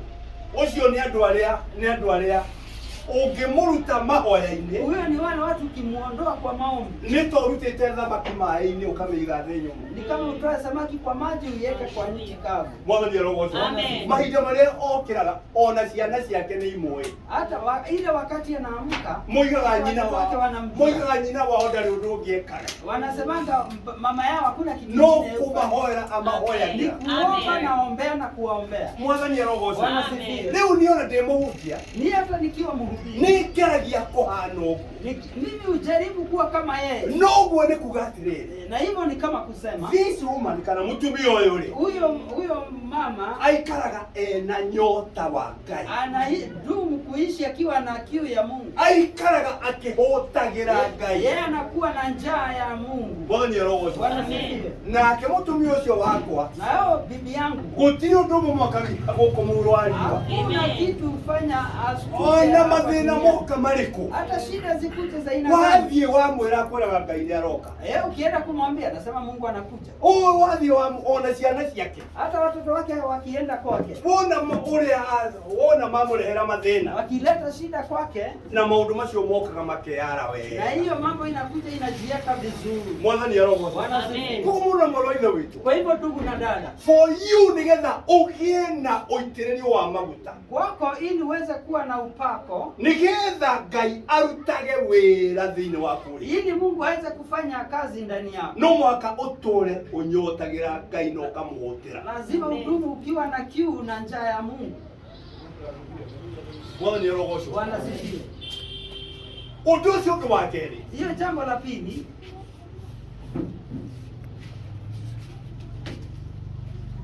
gucaria uthamaki wa Ngai, kutafuta ufalme wa Mungu. Mwathani arogoco. Bwana sifiwe. Kirikaruga kiuga sikiye fani. Biblia inasema ya kwamba nitafuteni kwanza. Gucaria uthamaki wa Ngai, Yaani kutafuta ufalme wa Mungu kwanza. Na maundu maria magirire. Na yale mambo yote yenye iko na haja. Na kirikaruga atia ati macio mange mothe. Na Biblia inasema hayo wengine yote ni muriongagiririrwo. Mungu atakuja na muongeza. Guthie ngwataniro mona mwarĩ wa ithe witũ. Kwa hivyo kwenda ushirika ndugu na dada. Tikuga ati ni uguthina. Tikuga ati ndogacoka kuona gĩa kũrĩa. Si kusema utakuwa maskini ama utapata chakula.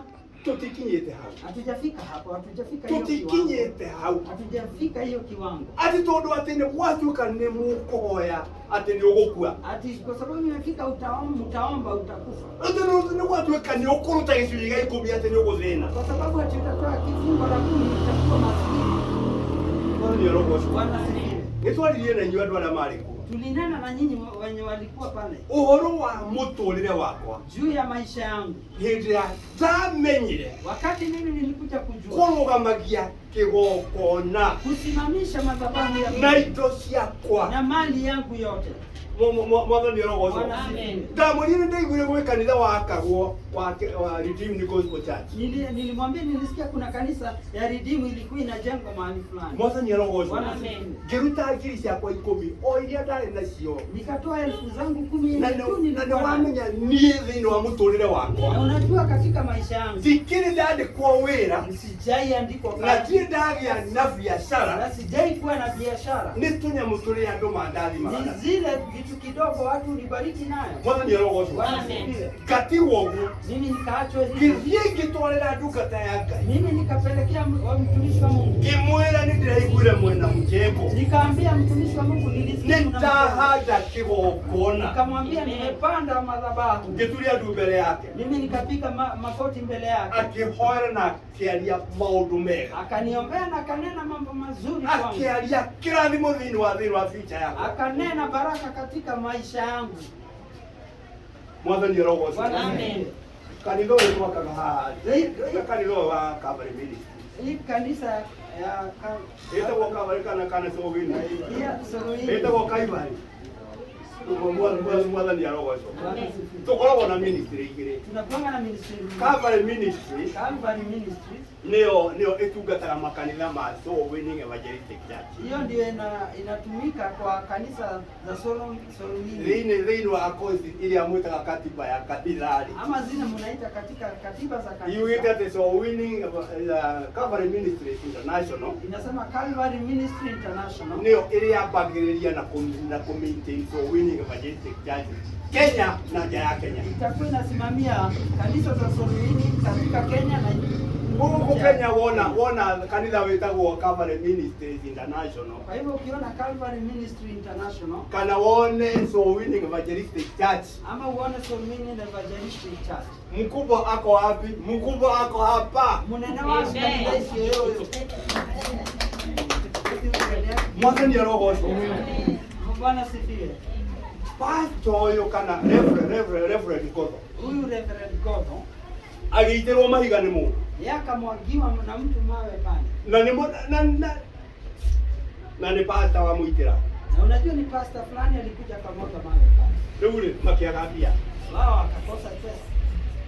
Pastor witũ ũcio waita mahiga kĩaga gweterera.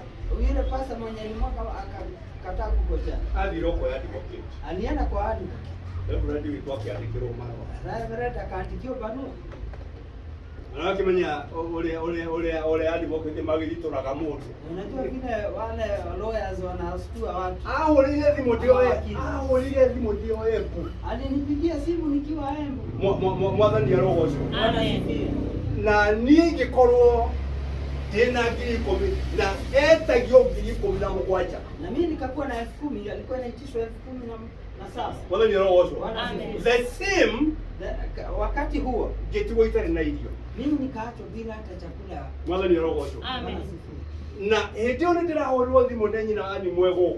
Na wakati huo napigiwa na bibi yangu akiwa huku Banana. No tondũ Mwathani nĩanjaragĩria. Lakini kwa sababu Mungu alikuwa ananinenea. Ũhoro wa kũrũgamia kĩgongona. Juu ya kusimamisha madhabahu. Kĩrĩa injaragĩrĩria thĩinĩ wa mũtũrĩre. Madhabahu yenye itakuwa inanitetea kwa katika maisha yangu. Nikatoa nikamtumia. Ningeruta akimtumia. Kimwera icio ingĩ 7,000. Nikamwambia hiyo 7,000. Caria hii. Nyinyi tafuteni. Na nĩacokire akĩhũrĩra thimũ akĩnjĩra nĩ marĩha mũndũ ũcio. Na ndiye akanipigia simu akaniambia hata tumelipa huyo mtu. Mwathani arogocwo. Amen. Gicoka no ndathire ngĩona nyũmba ya mũndũ agĩaka. Lakini pia nilienda nikapata pia mtu akijenga nyumba yake. Na hĩndĩ ĩyo na ithuĩ we nĩwe nyũmba ĩrĩa twaikaraga harĩa Banana. Na unajua ile nyumba kwanza nĩ nyũmba ona ũtangĩrehe mũgeni. Ni nyumba hata ungeleta mgeni. Ni nyumba ona ndĩrĩ koroga. Ni nyumba hata haikuwa na simiti. Nyumba ina itĩ itarũkĩte. Ni nyumba ilikuwa na viti zimeraruka. Hĩndĩ ĩyo nani nĩguo ndĩrona kĩndũ ngaheana. Na wakati huo nilikuwa napata kitu napatia. Na mũtumia wakwa nĩ wa gĩthemba kĩu. Na pia bibi yangu hapo hivyo. Na rĩmwe ndĩmwĩraga nĩmweheanaga indo ciaku rĩrĩa ciakwa ũgatigana nacio. Hata wakati mwingine unapatiana zako achana na zangu. Mũndũ ũrathiĩ ũkamũria kĩna gĩakwa gĩkũ. Unaenda unamuuliza kitu yangu kwa ndĩraheanire. Anakwambia nilipea. Rĩu aranjĩra we nĩ kũrathima arathima. Nĩguo we aranjĩraga atĩ nĩ kũrathima arathimaga. Ananiambia yeye ubariki watu. Wewe nĩ arogocwo. Amen. Rĩu tũgatuĩka andũ a gĩthemba kĩu. Na sisi tunakuwa watu wa aina hiyo. Mwathani arogocwo. No gũgĩkinya hĩndĩ. Lakini ikafika wakati. Akigua ndarenda gũikara Banana. Akasikia hataki kuishi Banana. Nĩ tũikarĩte ploti ya 50 by 100. Na kwa sababu tulikaa ploti kama hii ya 50 by 100. Tuikarĩte tũrĩ families 5. Tumekaa kama familia 5. Na nĩ tũraciara na ciana citũ nĩ iraciara. Na tulikuwa tunazaana na watoto wetu. Life becomes chaotic. Inakuwa ni mambo imechanganyikiwa. Mwathani arogocwo. Amen. Rĩu mũtumia wakwa akĩgĩa na kaburoti agũrĩte kũndũ gwĩtagwo na kũu mbere ya Rwai. Na bibi yangu akapata plot alikuwa amenunua hiyo. Akĩhũrĩra thimũ akĩnjĩra niĩ Akapiga nipigia simu akaniambia. Ni DJ karabana na leki. Mimi siishi banana. Ni toro mutulile ndo hali to hapo. Ndio. Kwa sababu maisha imekuwa ngumu kwangu sana. Kamulu. Wewe Kamulu. Ni Kamulu. Kuna kule uwe ingezike na kuondoka. Na huko ndani nikaenda nikatazama hiyo umite liwa nikapata kumekauka. Kwanza kawara kule ya mulingira kama hai. Ukitazama mahali utakuwa unaendea maji. Ozo kokera kwa terere. Na ulikuwa naambiwa unaona hiki kiworono unaona ile kipingi iko pale. Hauna hoditi meli. Hapo ndio stima iko. Na ndio adite na lele. Na wakati huo nimeenda na mtu wa kumshorera nyumba. Ameenda na mtu wa kuchora nyumba. Ningi mwera niye. Mimi nikamwambia kwamba huko ndio ikarae bure. Kama mimi sitaishi Embu, ningo kazi na huko girigiri. Nitaenda ninunue shamba huko Gidi. Siku mimi mtiko nitaenda kuishi Gidi. Kila kula na kile nao na account ile moto witu. Hata ninunue. No my father. Lakini my father ndiye alina kidozi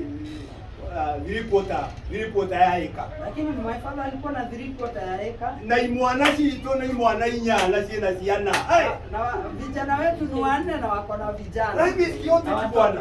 Ilikuwa ni maisha kujenga. Ukimwona ni kazi nako. Mimi nikamwambia nitaenda pande ile. Mwanza ni roho sio. Amen. Kaya kiririkana Mungu akakumbuka. Ulia dana lazima atu. Bila mimi nishaibariki watu wengi. Itali na kedo. Nabariki watu hata kama si. Ni wewe gwatera shokaneria giriko mijigete nyumba toro na dige. Ona dige ikora account. Unaona naeka. To ni sio teralia.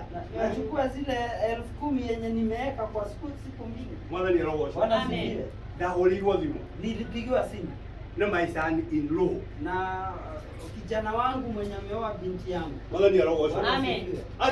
Akijera kule weza gukara ige kabura. Akaniambia pale Karai kabura. Nitwagurite plot. Kuna mahali tulinunua plot. Na plot yole. Na hiyo plot ni turenda kumuhe mwake. Tunataka kumbariki mjenge. Bwana ni roho. Amen. Kumpatie mjenge. Ile dada ndiye kororali. Wakati nilienda kutazama. Plot yo price yao ndio ile 7 million. Hiyo plot haiko chini ya 7 million. Imagine. Bwana sifiwe. Haya. Ndio nitwake hiyo plot. Tukapatia plot sasa. Tushokere tuweke atia. Sasa tutaanza wapi tena? Haya. Niye gira kiretere. Nikikaka. Keigwa mutumia wakwa niambiriria gwiciria kwenja muthingi. Nikasikia bibi yangu anataka kujenga ile msingi. Na areko na witikio. Alikuwa anafanya hivyo na imani. Niye kundu ndari mucemanio kare. Wakati nilikuwa katika mkutano pale Kare. Kehorwo thimo ni dada wewe huko Garissa. Nikapigiwa simu na dada mmoja alikuwa Garissa. Ni dada nderete kuma ali munini. Dada nimemlea akiwa mdogo. Ndio alishoka akithie kuhora biashara Garissa. Na akaenda kupiga biashara hii. Akaniambia tena plot ndirendirie. Kuna plot niliuza. Na nilienda gukurathima. Na nataka kukubariki. Mwana ni roho. Amen. Kirire thimu-ini yakwa ngiri 170. Nikaeka kwa simu yangu 1,170. Imagine. Kai akaririkana kigongona kiria ndana hada. Mungu anakumbuka ile madhabahu nishaipa panda na anakuwa kunitetea. Mwathani roho. Amen. Ndio ndagiukire ngira mwari wa ithe ndio ndiyumitie wega muno. Wakati nikapita nikamwambia tamuthuri mwene muzi nikapita kama mzee mwenye ngoma. Kimora nini ndathie foundation nini ndathie gwaka. Nikamwambia mimi ndio nitaanza. Ndio ndio kula ndathie. Lazima nimwambie mahali nilitoa pesa. Wewe ndiye wakati huo ngiye kiaja foundation mimi nikaanza foundation. Alia mwana akanimuke foundation ile ya mbia nyingi. Unajua foundation vile inatumia pesa mingi. Ngikinya handu kiremo ne kombimeria. Na nikafika mahali nikashindwa itokee juu. Naona ke mwana wa ile wito. Na dada yetu akiumeria akaileta na keolwa slab na ikakuwa ya kupigwa slab. Ndio kuapatia ni kai. Kwa hivyo sasa ikabaki kupandisha ni Mungu tumekuwa. Wewe ni inataka katika kitu melieta tu. Naongea juu ya kati ya miezi kama 3 hivi. Basi toki akihorera thimu. Pasta mwingine pia akanipigia simu. Akijira leo yule. Akaniambia nitaenda kukurathima. Mimi nataka kukubariki. Namba yako ya account. Nipatie namba yako ya account. Account gani? Hata account sina, account gani? Mwana ni roho. Akijira githio hingura account. Akaniambia wewe ndio ufungue account. Kwa family. Kwa family bank. Kigia na bishop mugima utari account. Bishop mzima hana account. Ekirire ngiri magana meri. Yeye kaenda kaeka 1200. Leka nyumba nyapati. Acha nyumba ianze kupanda sasa. Agicoka thutha o wethe same thutha wa kiumia kimwe ri. Na baada ya wiki moja yeye bado agikia ngiri igana rimwe. Akaeka tena 1100. Ni kuritaya alitaya. Yeye alikuwa anataka kuritaya. Huyu ni akiheo pia yake. Yeye amepatia pesa yake. Nyumba no kwa pia hapo. Nyumba inaenda tu ikipanda. Bwana ni roho. Bwana asifiwe. Hata ukivitu wewe wewe wa sekete. Na sasa mwingine anaitwa baba Sheke. Akikire muthenya munari. Akaniambia siku fulani Niturenda uka breakfast wako. Tunataka kukuja breakfast kwako. Mageuka. Wakakuja kwangu. Kule ndio mwokie. Acha nikwambie wakati wenye vile burani nne. Kukanyesha. Nyumba yako ayoira gataja. Na nyumba yangu ilikuwa inanyesha kama nje. Bwana ni roho hizo. Bwana sifiwe. Ndio niko iga thaburia iguru ya meza. Sasa nikuwekelea sufuria juu ya meza. Ikijigira kiri 50. Akaniambia 1000. Amina. No nyete mulioka gucera gwito. Na nikaambia mkuje mtembee kwetu. Tondu nyumba iyo riu ni ndiku. Kwa sababu wakati huu hiyo nyumba imeisha. Ikareka by a miracle. Imemalizika na muujiza. Na nyumba iyo yahota gukora ninete milioni 2. Na hiyo nyumba inaweza kuwa imemaliza itagikwira kuria cioimire. Na yeye siwezi kuambia zilitoka wapi. Mwanzo ni roho hizo. Amen. Iyo niyo itagwo anointing. Hiyo ndio inaitwa upako. Ngai akaruta wira thiini waku. Upako Mungu anafanya kazi ndani. We uhanite ta weherete. We unakuwa ni kama wewe hauko. No ni waigua tika wira kanini. Lakini unaona si kazi kidogo. Kuma kuria nyumite. Mahali zile safari mahali nimetoka. Mwanzo ni roho hizo. Bwana sifiwe. Ti kwenda kukwerugano ruria ndathire. Sitaki kukuambia vile ile. Ni tu ni rugano rurituna kinya unjigwire. Kwa sababu ni hadithi. Nitaikaraga thiko ithatu itarite kindu. Nilikuwa nakaa siku 3 bila kukula. Na tikuhinga. Na si ati nimejifunga. Thimu yakwa ndathite nayo ya Celtel. Ile simu nilienda nayo ya Celtel. Gitumana irukio mucie. Nikatumana ipelekwe nyumbani. Tondu ndienda family yakwa imenye uria nduraga. Kwa sababu familia yangu sikuwa nataka wajue mahali naishi. Mundu mea mothe marekekare. Kwa hivyo haya mambo yote matireke kogwo by coincidence. Haikuji tu hivyo kibahati. Kwina kuria Ngai aroraga. Lakini kuna mahali Mungu anatazama. Kuria ndana munyote. Mungu anatazama mahali nilikuwa na kiu. Kuria ndana muhotera. Mahali nilikuwa na njaa juu yake. Mwathani arogozo. Bwana sifiwe. Kirima kio gitagwo kirima kia Murindo kore. Ana kama mlima iko mlima ya Murindo. Nitada aturaga kuo. Mimi nilikuwa ni kama naishi hapale. Mahoya. Kwa sababu nilikuwa naenda maombi pale. Mwathani arogozo. Bwana sifiwe. Kijana tadora oje unaona tade wa miaka igana. Ukinitazama unaona ni mimi niko na miaka ngapi? 67. Nene akuheriria. Amekaribia kidogo. Ndi wa miaka 75. Haleluya. Kubwo kuma wanake-ini wakwa. Kwa hivyo kutoka ujanani wangu. Ngai aroka kudathima. Mungu amepelekana safari anakuja kunibariki. Ndi wa miaka 75. Nikiwa wa miaka 75. Na ndio kureke kogwo. Na wakati inafanyika hivyo, pastor, mtumishi wa Mungu. Ndenda kumuragira. Ninataka kumtabiria wakati huu. Ndimwe mutanathie kundu kunene. Muri omwero ogwo. Nimwambie kama mkio uhai hivyo. Ngai naramuhe kathi. Mungu anampatia kazi.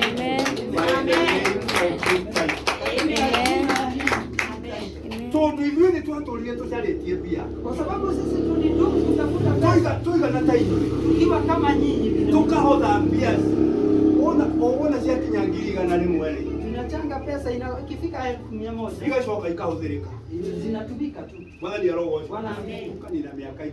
Mnadumu miaka ingine. Otogoraga ploti. Mkinunua plot. Turathie ikinya rimwe tugacoka makinya mana. Mnaenda hatua moja mnarudi. No hindio uraigwa Ngai arandathima ri. Lakini wakati unasikia Mungu ananibariki. Mwathani arogoco. Bwana sifiwe. Na Ngai ndagagutigana thutha akirathima andu. Akirathima kanitha uyu. Amen. Bariki hili kanisa. Mwathani arogoco. Amen. Hindi ona guo Ngai araturehera andu aingi mu. Kanitha uria ndungataga kuria Embu. Wina andu makĩria ngirigana rĩa 20. Andu igana rĩa 20. Tuko zaidi ya watu 120. Na twina branches cikinyite mugwanja. Na tuko na branches kama 7. Riu gugituika ruo na tutigeka harambe. Hata ilifika mahali hawatufanyi harambee. Mwathani arogoco. Amen. Last Sunday kurare harambe. Kama saa Jumapili kulikuwa na harambee. No kaigua pastor oiga turenda ngiri magana meri. Mtumishi wa Mungu anasema tunataka 1200. Aranjirire mahobire ngiri magana meri ma 20.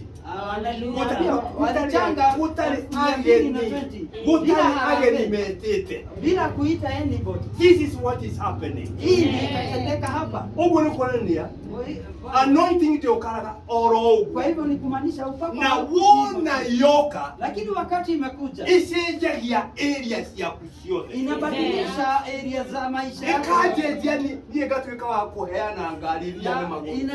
Inanibadilisha napatiana gari natembea miguu. Ndugu ya laigirati na mtumia wako. Kwa sababu sisi tuko hivyo. Wengi wale mtu mwera gani kuheana indo cia kunojia. Urathi unamwambia peana kwa radio ile kwa. Kama radio tena haya ni. Niambia peana. Karibu kamoja coffee table ndio hadi. Nikamuuliza coffee table iko wapi? Tena haya ni. Ananiambia nilipeana.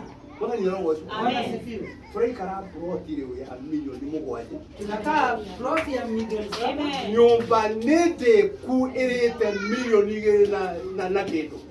Nyumba imemalizika imetumia zaidi ya milioni 2. A very good house. Na ni nyumba iko maridadi. Na hiyo mwadhani anajikongode wa miaka 75. Na Mungu wakati huo ananifanya nikiwa na miaka 70. Hii ndio ule yothe ndũrĩte agathĩna. Wakati huo mwingine wote nimekuwa nikipitia kwa shida. Mwathani arogoco. Amen. Ni todo Kwa sababu ya kwamba icoki nĩrĩkeherio. ile bila itaondolewa. Nĩ ũndũ wa ũitĩrĩrio wa maguta. Kwa sababu ya upako wa mafuta. It will be removed because of the anointing. Itaondolewa juu ya upako. Mwathani arogoco. Bwana asifiwe. Ũngĩkorwo wĩhana ndũrĩ wahonoka. Kama wewe uko hapa na hujaokoka. Rora rĩu kĩrathimo kĩrĩa kiumanaga na ũhonoki. Hebu utazama zile baraka ukuja na wokovu. Tũnjugaga atĩrĩrĩ. Kwa sababu mimi husema Ũhonokio is a package. Nĩ kanyamũ nĩ kanyamũ gakoragwo kohetwo.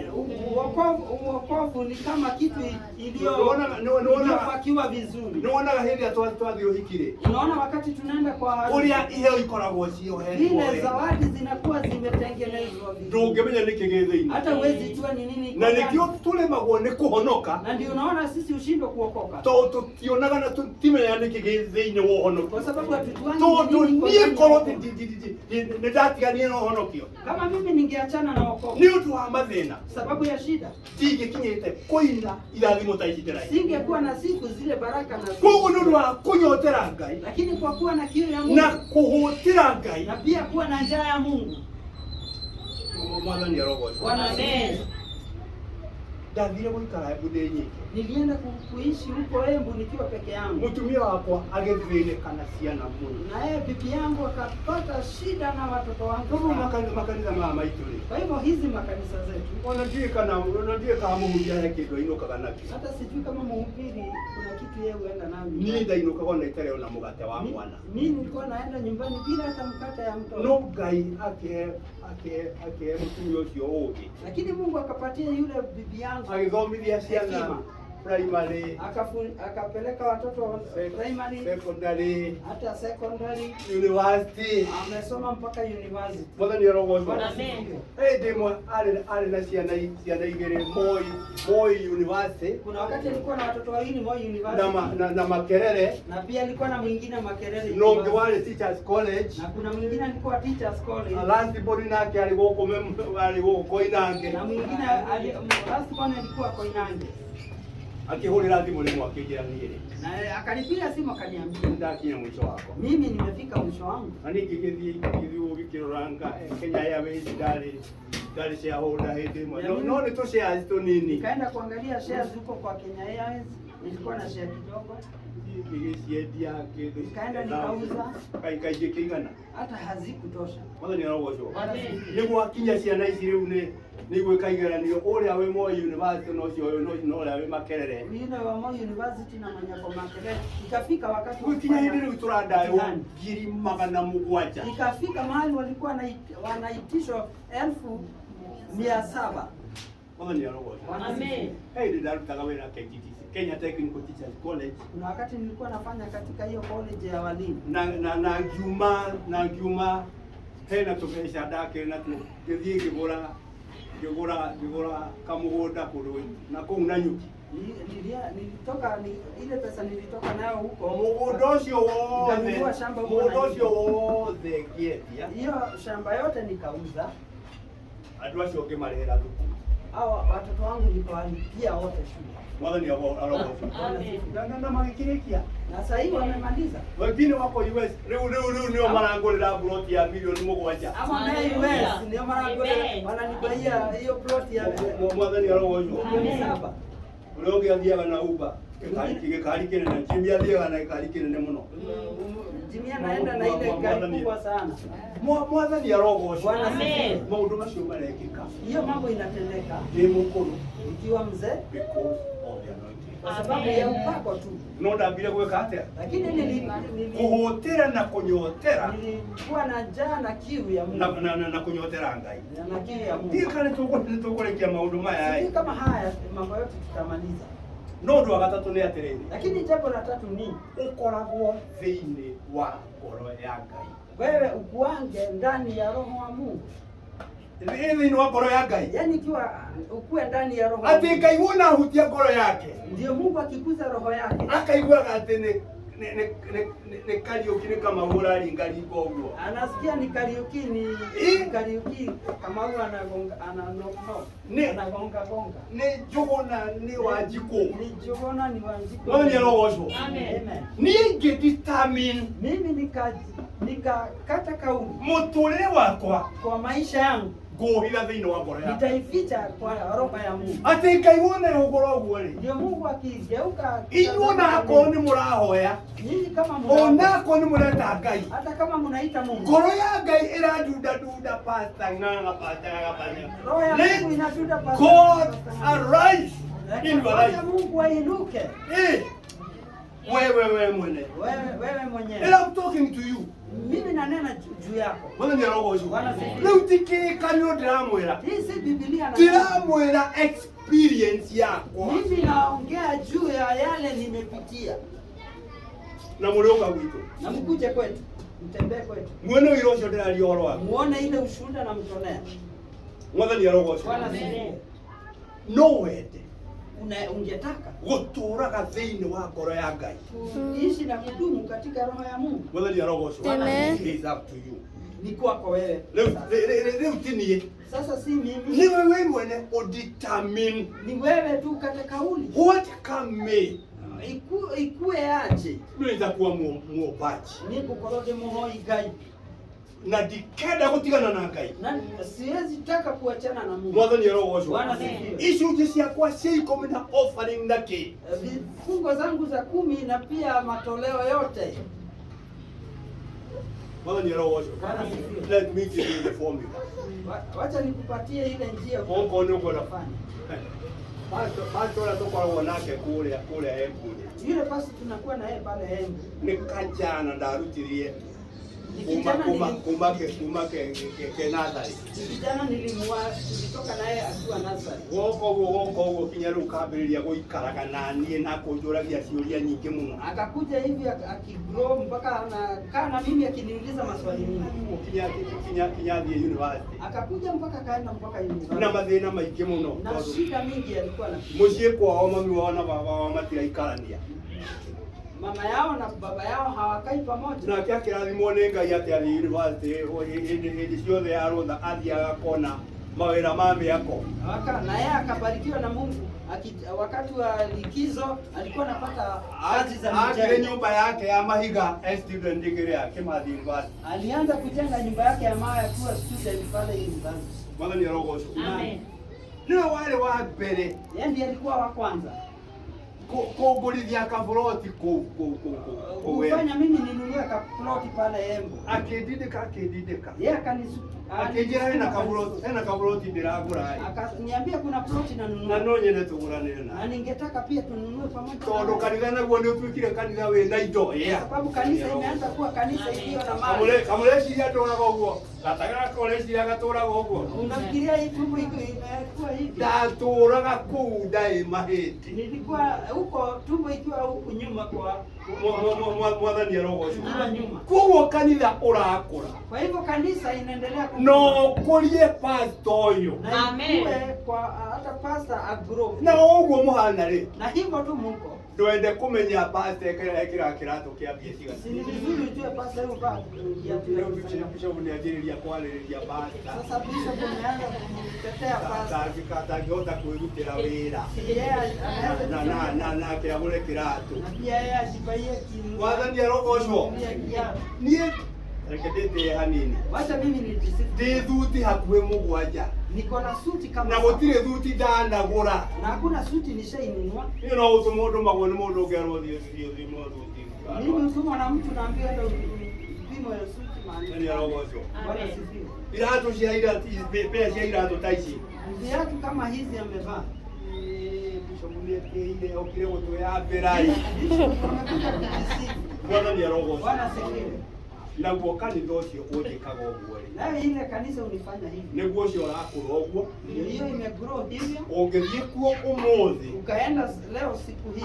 Na kesho ndaturaga nao turiaga githeri na ngi. Wale vijana tulikuwa tunakula githeri na ugali.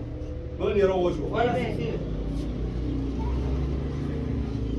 Mutongoro wa ngari ukoragwo wa mutongoro wa ngari ta 20. Gari zinakwanga zimepanga line kama 20. Ciana ile ikureire maguru-ini makwa. Wala watoto wamekuwa wakiwa kwa matingienda kiona thina ona hanini. Kwa hivyo hawezi taka nikiona shida kunipatana na shida hata kidogo. You grow together with your pastor. Wewe una grow, unaendelea kukua pamoja na mtumishi wa Mungu. Mwana ni roho. Bwana asifiwe. Kwa utogete ukiutoka rawo ni moro wa ile. Kwa hivyo sio heshima tu tulikuwa tunanena juu yake. Reke ikale wega kugukira. Wacha aishi vizuri kuliko wewe. Mwana ni roho. Amen.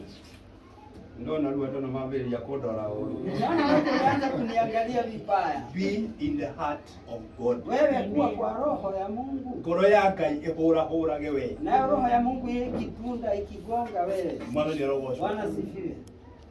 Be ready to pay the price. Wewe kuwa ready kulipa gharama. Mungu ni kugatia. Ndivyo ni kusema nini? No mwaka ugaramike. Lazima ugaramie. Onokio ndokae gwiciria ati ni kaundu ati oro uguo. Usifikirie wokovu ni kitu hiki. Nigetha kanitha uyu ukagia na riri. Na ndio hii kanisa ikuwe na utukufu. Bwana ni roho. Bwana sifiwe. It will take you and me. Itachukua wewe na mimi. Kana no mwaka kawajikwa goka goko. Ama ndio lazima kawajikwa kuja hapa. Ndakwira ati ni kuria gwitu wewe. Nimekwambia pale kwetu Embu. Tuigire. Kata kauli tukasema ya mwanasiasa. No angeukale hatutaitaka mwanasiasa huko. Hakuna shida. Lakini akikuja alete hatuna shida. Kanitha witu akule Rothe Geteri. Ingine pale Rothe Gete. Mekubanga budget ya harambee. Na siku walipanga budget ya harambee. Ati marenda shilingi 600,000. Ati wanataka 1,600. Ndio mwaka uria mambire ri. Kwa sababu ile mjengo walikuwa wameanza. Mekwanjia na icio. Wakasema wataanzisha na hiyo. Maiga no ta inyui. Wanatoshana na nyinyi. Ndio makireke makigerie. Wacha wajaribu. Reke atumia mare madhi barua. Wacha wamama waende kwa vibarua. Reke atume rutanirie. Watu wakajitolea. Gutiro nduroka. Hakuna kitu ilikuwa inaingiana. He andu murwa ile itogire atiriri.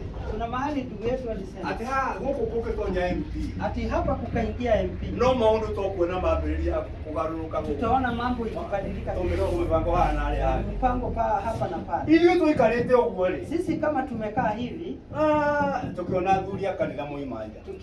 Nikaona wazee wa kanisa. Na hizo tuikalete na reverend hapa. Sisi tumekaa na reverend hapa. Tukiona moka mambo ya kuvanga gaite hali ugwe mbele. Nikaona wameanza kupanga viti pale mbele. Tuikalete kama tumekaa kidogo. Huyo Kimani wa Ishongwa na watu wake. Huyu Kimani wa Ishongwa na watu wengine. Kama gikara hapo. Wakakaa hapo mbele. No akimenya matigikara kanitha. Mokaga magekora mareka magathi. Unajua akai kanisa wanafanya vile wanafanya. Ndio makakuga rogamio maundu mothe nigetha uige nikeigira. Na tungesimamisha mambo yote aseme ni nini amekuwa yeye. Tukagira hai. Akasema nilikuwa napita hapa. Ndona kanitha witu uri bara-ini toyo wa. Naona kanisa yetu iko kwa njia kama hii. Tweciria tutonye tumugeithie. Tukafikiria tuingie tumsalimie. Akiruta akiri magana matandatu akatoa 1700 akaekelea hapo. Gicoka hwaini ngiona TV na nikienda kuangalia kwa TV ngionanga egukukea banga na mucemanio wanga wake, nikamuona tena kwa kiambana na heba ya mbeca iga na amebeba pesa ingine mingi. Wathani Mungu wangu no tukimende lakini tunaweza wataka mwathani rogoco Bwana sifiwe. No ringi na ringi ciana cituciuna nguo maguru na lakini pia watoto wetu nao wakatakatwe miguu. Mwathani rogoco Bwana sifiwe. Gogoru maundu macio ni mo riu tutendaga. Hiyo ndio mambo yenyewe. No agioka arehe idori, lakini akikuja alete mali hakuna shida. Onake no ahũthĩrwo nĩ Ngai, kwa sababu hata yeye anaweza tumiwa na Mungu. Ithuĩ mũndũ ũcio tũtiamwĩtĩte. Sisi hatukumuita. Okire kuga atĩ nĩ kuona onire kanitha nona ta kwĩna mjengo. Yeye aliona kanisa kaona ni kama akirekia ngiri magana matandatu, akaangusha 1000. Andũ ake nao makĩruta 60,000. Nawe watu wake wakatoa 60,000. Na kanisa ikaendelea, no ndo akirikire no turegia lakini kanisa ikaendelea, no haikubalizika, no ni kwa mahoya, lakini juu ya maombi na kwirutira na kujitolea. Ngai araruta mundu ucio ona kogu akamurera. Mungu anatoa huyo mtu huko na anamlea. Ndio ndoragia reverend atiri mundu ucio. Nilikuwa nauliza reverend hapo. Mundu ucio ni mwene. Mune mwarutania wewe. Huyo mtu mshaifanya naye kazi. Akajera acha. Na akaniambia mimi hapana. Akajera mukorino tuyaine nake kuna mukorino mmoja tunajuana na yeye. No ni wewe ngotokoragia project yake huko. Lakini yeye ndiye anaongoza project zake huko. No tuyaine. Lakini hatujuani. Nenda kuga atiriri. Nataka kusema ya kwamba na niko ikia ndari. Anamalizia.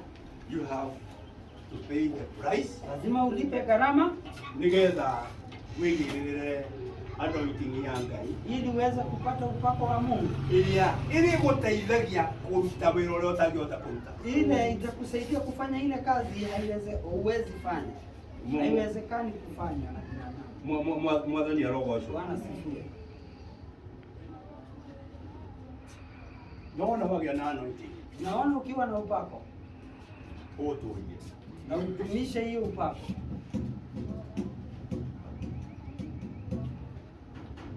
Nĩthoma ũhoro wa mũndũ wĩtwo Loti.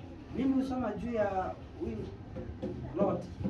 Gũtuma na kaida nĩtũngĩaria. Lakini kama tungekuwa na nafasi na wakati tungenena juu yake. Kana ũhoro wa mũndũ wĩtwo Samson. Ama yule Samson. Ũrĩa mĩtũrĩre yao ĩroka ĩgathũkana. Vile maisha yao inakuwa mbaya.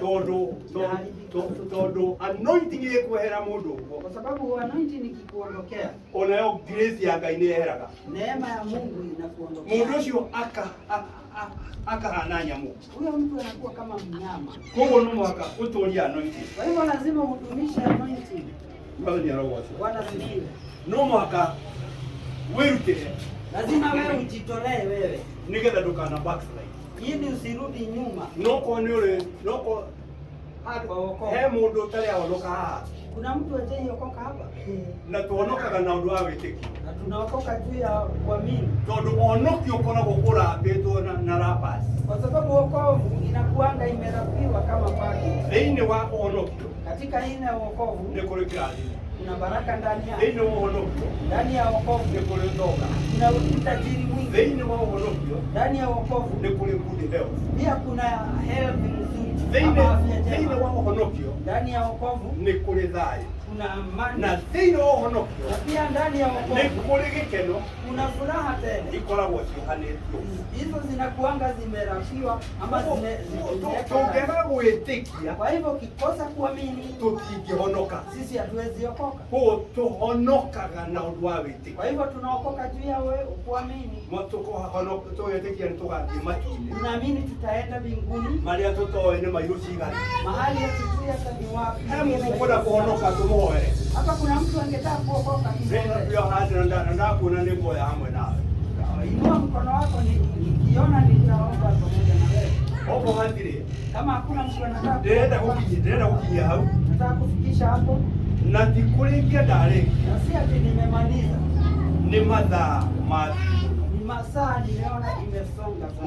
nĩ kwenda tũgĩe na kahinda ga gwĩtwara mbere yakwa. Ningetaka tusimame tujipeleke mbele za Mungu. Okorwo nĩ ũkwenda, Kama unataka, okorwo nĩ ũkwenda kũgĩa na anointing, kama ungetaka kuwa na upako, I will pray with you. mimi nitaomba na wewe. Na to mwaka anointing yũke hĩndĩ ĩyo. Na si lazima upako ukuje wakati huo na kuombea. Nĩwona maũndũ marĩa mothe wagĩrĩirwo nĩ kũheana thĩinĩ waku. Sinaona yale mambo yote unafaa ujipatie. Na anointing no yũke thĩinĩ waku ona ũtahoeirwo. Na mambo anointing naweza kuja ndani yako hata bila O kuombea. torĩa ndaiyũririo na Roho Mũtheru itahoeirwo. Kama vile nilijazwa na Roho Mtakatifu bila kuombea. No nĩ kũnyotera ndanyoteire ihinda inene mũno. Lakini nilikuwa na kiu kwa muda mrefu. Rekei tũrũgame na igũrũ. Wacheni tusimame sisi Thĩinĩ wote. wa rĩĩtwa rĩa Jesũ. Katika jina la Yesu. Mwathani arogothie. Bwana sifiwe. Hebu stretch kidogo. Ndũkae kũgia mũndũ ũcio mũriganĩtie nake. Usisumbue mwenye mko karibu Mwathani naye. arogothie. Kĩrathimo nĩ gĩaku na anointing nĩ yaku. Baraka ni yako, anointing pia. Sio ũcio mũriganĩtie nake. Si wa mwenye mmekaa pamoja.